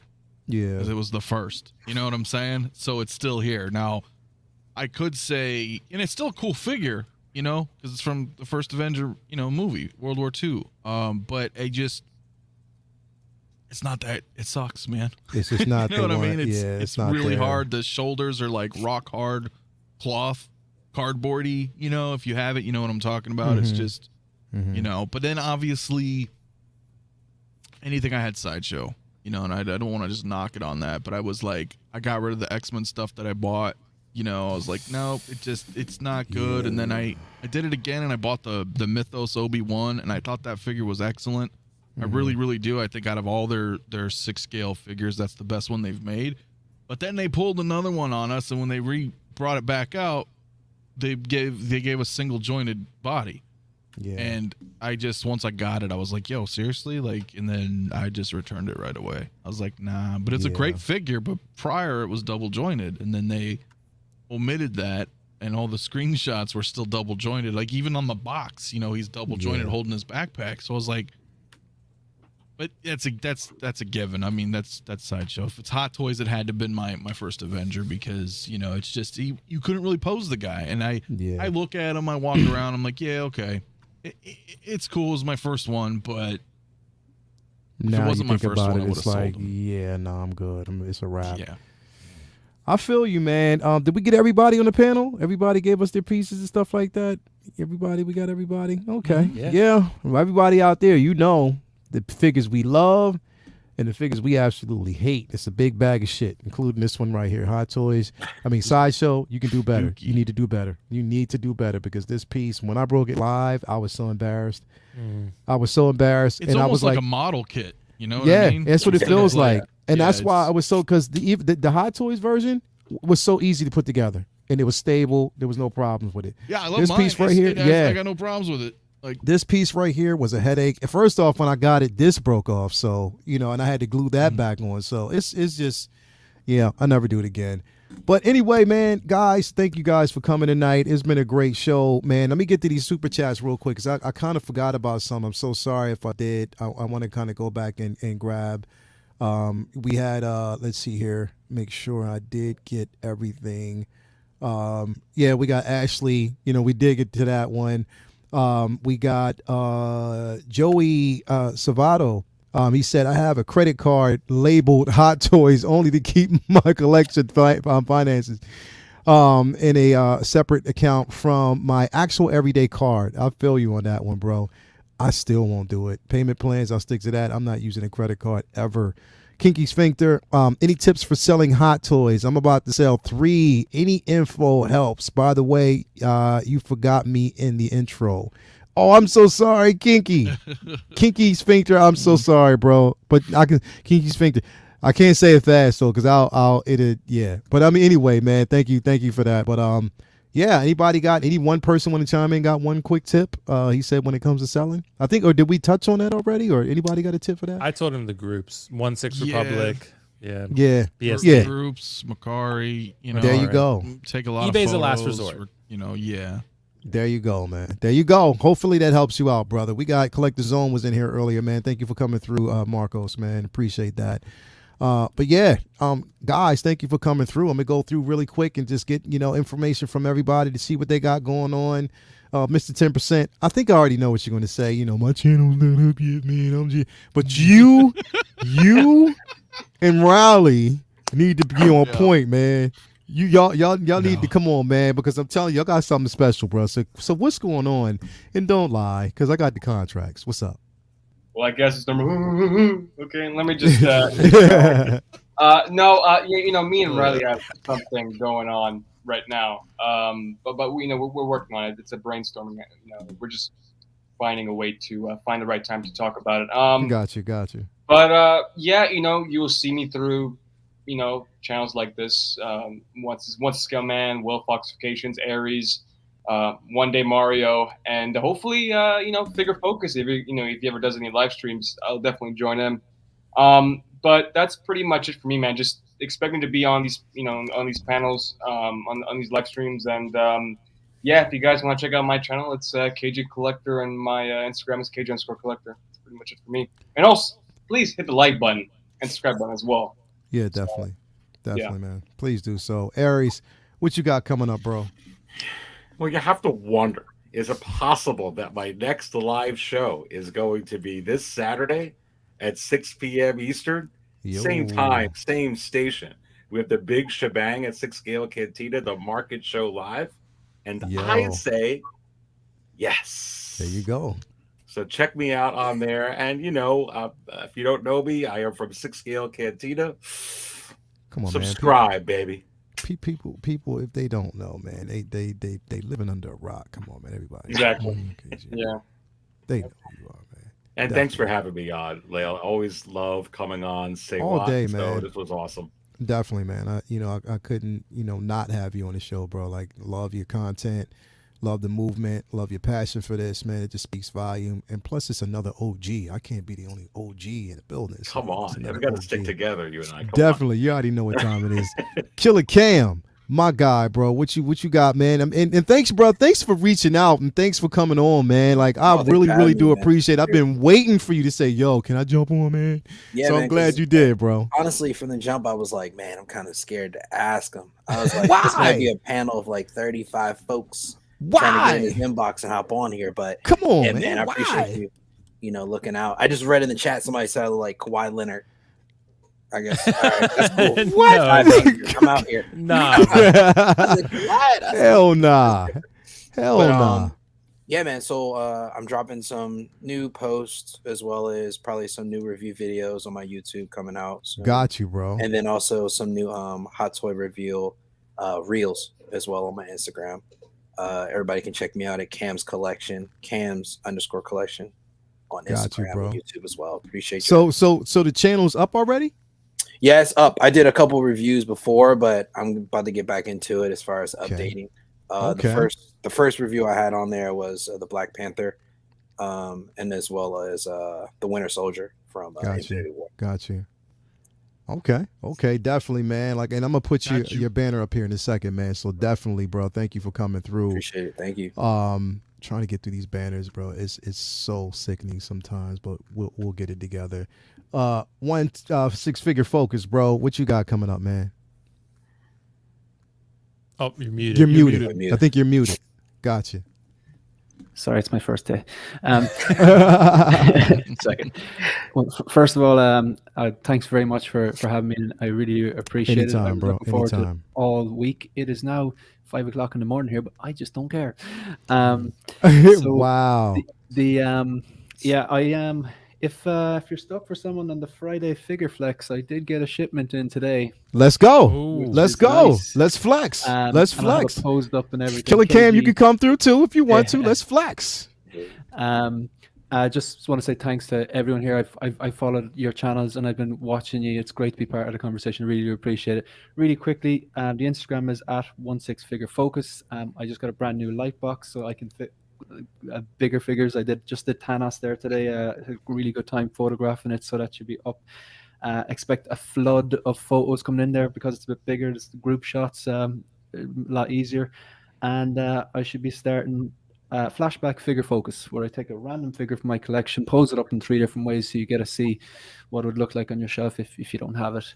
So and if any of you need a guest on your panels and you like flannel shirts and beanies, hit me up on Instagram, all right? Hell yeah, well, bro. Mama says that he loves the accent, so I'm surprised they can understand me. Come on, man. Come on, man. You got a home here anytime you want to jump on, bro. You just hit me up and say, like, yo, I just want to jump in. Plus, we got some things coming up, too. We talked about it the other day, so we definitely got some things coming up. I'm excited. I think that could be really, really good. Yes, it'd be something really, really, really special, bro. So I do appreciate you reaching out, man. No problem. Yeah, so thank you for 16 Scale Figure Focus. I just subscribed to your channel. There you go. The show, baby. Thank you. There you go. Thank you. I appreciate it. My man, all for the nookie. What's going on with you, brother? What you got coming up, man? And you know what? I want to give you. I want to, just myself. I want to give you some props, bro, because, that segment that you came up with interviewing everybody, that is one of the dopest ideas. I mean, and then the editing quality on that, bro, it really makes you feel like you're a part of the community. You know what I mean? It makes you feel like, you've made some contributions, bro, and just to be able to talk about some stuff like that, man, I really appreciate that. I enjoyed that. So shout out to you for that, bro. That was really crazy. I can't wait to see the next. I really liked it, bro. So I appreciate it. I appreciate that, man. Everybody here. I mean, Aries was just on. Yeah, watch that. Will was on. Watch Will. Yeah, and in about 15 minutes, I'm premiering another one with Desi, Metamorphic Customs. So nice. that one is going to be Right. really awesome as well. Did you do KG yet? Did you do KG? No, I haven't done KG yet. I'm working through the rounds. When you do Mario that, bro, please let me know because I got to make he's sure he tells the truth. Yeah, well, I'm gonna make him talk. Mario's a busy man. Yeah, I hit hard-hitting questions on these interviews, and I make people uncomfortable. But no, it's fun. It's fun. It's good. It's a good opportunity to have everybody learn more about us. Content creators and what it's about. And anyway, so thank you first, obviously, for having me on again. It's always fun. It's always fun being here and hanging out with everybody. But yeah, I mean, that's really what's going. Well, like a few things. I mean, but yeah, the Spotlight Hour interviews, they're going really good. So that's over here. If you haven't come over, come check it out. It's really fun. It's insightful. You really get to know everybody. So come check it out if you haven't. And Saturday nights, my live streams are right after Aries as well. So we look forward to that. We do kind of a, what do we call that? It's like a Saturday night kind of, back-to-back thing. So it's really fun. And Saturday mornings, Mario and I here, we do our posing reviews, where we've been going through everything Star Wars. So we're almost done with Rogue One, right, Mario? I mean, almost done, man. I got a few troopers, and that's basically it. Then off to A New Hope. Off to A New Hope. So that's fun. That's every Saturday. We do that kind of early morning, early afternoon, depending on where you're at. And yeah, man, just grinding, man. You got a lot of stuff, man, and a lot more stuff coming. So anyway, thanks again. As always. Appreciate that, bro. If you haven't already, make sure you do follow 6 Scale Mafia. Great content over there. I do appreciate it and everything that you do. Oh, my man, Foxy Feet, Will Foxification, a.k.a. Pretty Boy, a.k.a. Wild Card Willie. Hard. Make it hard. What you got going on? I got many names at this point. Dude, thanks so much for having me as always, Layout. It was great meeting Killer Cam, working with One Six Figure Focus again. Yeah. I've actually went ahead and followed both of you guys on Instagram and Cam. YouTube. It's what I'm trying to find right now, man. I think I found them. What is it? Just Cam's Collection, right? Yeah, Cam's Collection. Okay. Yep. I found them. Yep. He's out there. Leo, I can give you the link so you can post it if you want. Yes, hell yeah. Do that. Come on. Yeah, I'll put it in the private chat because they won't let me post a link on your stream, I don't think. But yeah, I can't post one either. So I was like, yeah, it'll let you do it though, Leo, if you want. But yeah, you need to charge your phone. I know, KG. He's been texting, bro. He's been texting all the way. He is Mr. 10% right there. He's literally. Is Cam's Collection? Yeah. I just sent you a link in the private chat. But yeah, so I have Collectors Mingles every Sunday. That's Sunday at 8 p.m. Eastern. Yeah. I know Lael's always on there. Aries is going to be on this Sunday.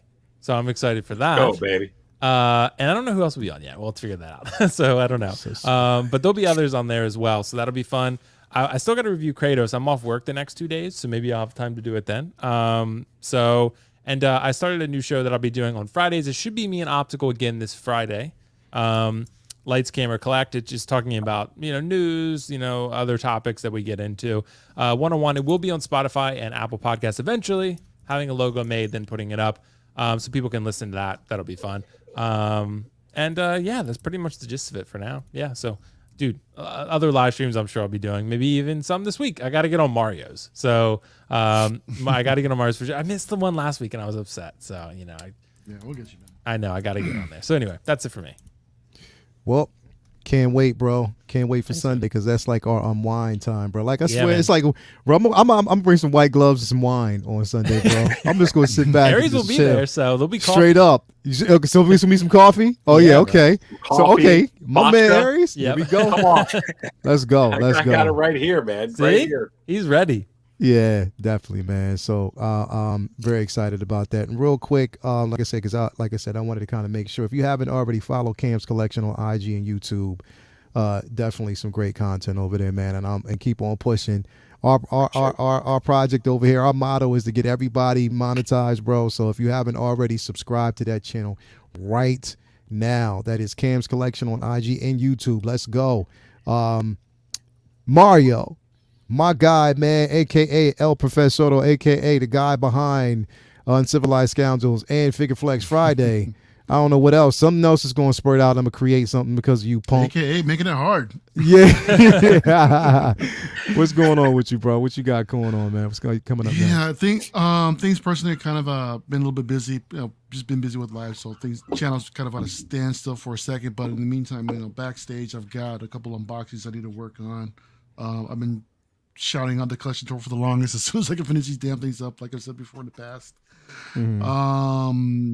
What do we got? Scoundrels coming up maybe tomorrow? So possibly tomorrow. I'm just still trying to put it together, so I don't know. I mean, we might. And on that topic, you and I think we kind of discussed about rotating every Thursday night. So yes. Yeah, we're gonna have to Scoundrels on my channel every Thursday night. And yes. Next Thursday will be Lael. So let's talk details on that, bro. Like after the stream, man. You because remember you said on your show you were going to actually do the unboxing for. I actually do want to do an unboxing on the Razor Crest, but like I said, I mean it's been busy with. Got you. So let's go, man. Let's go. Days.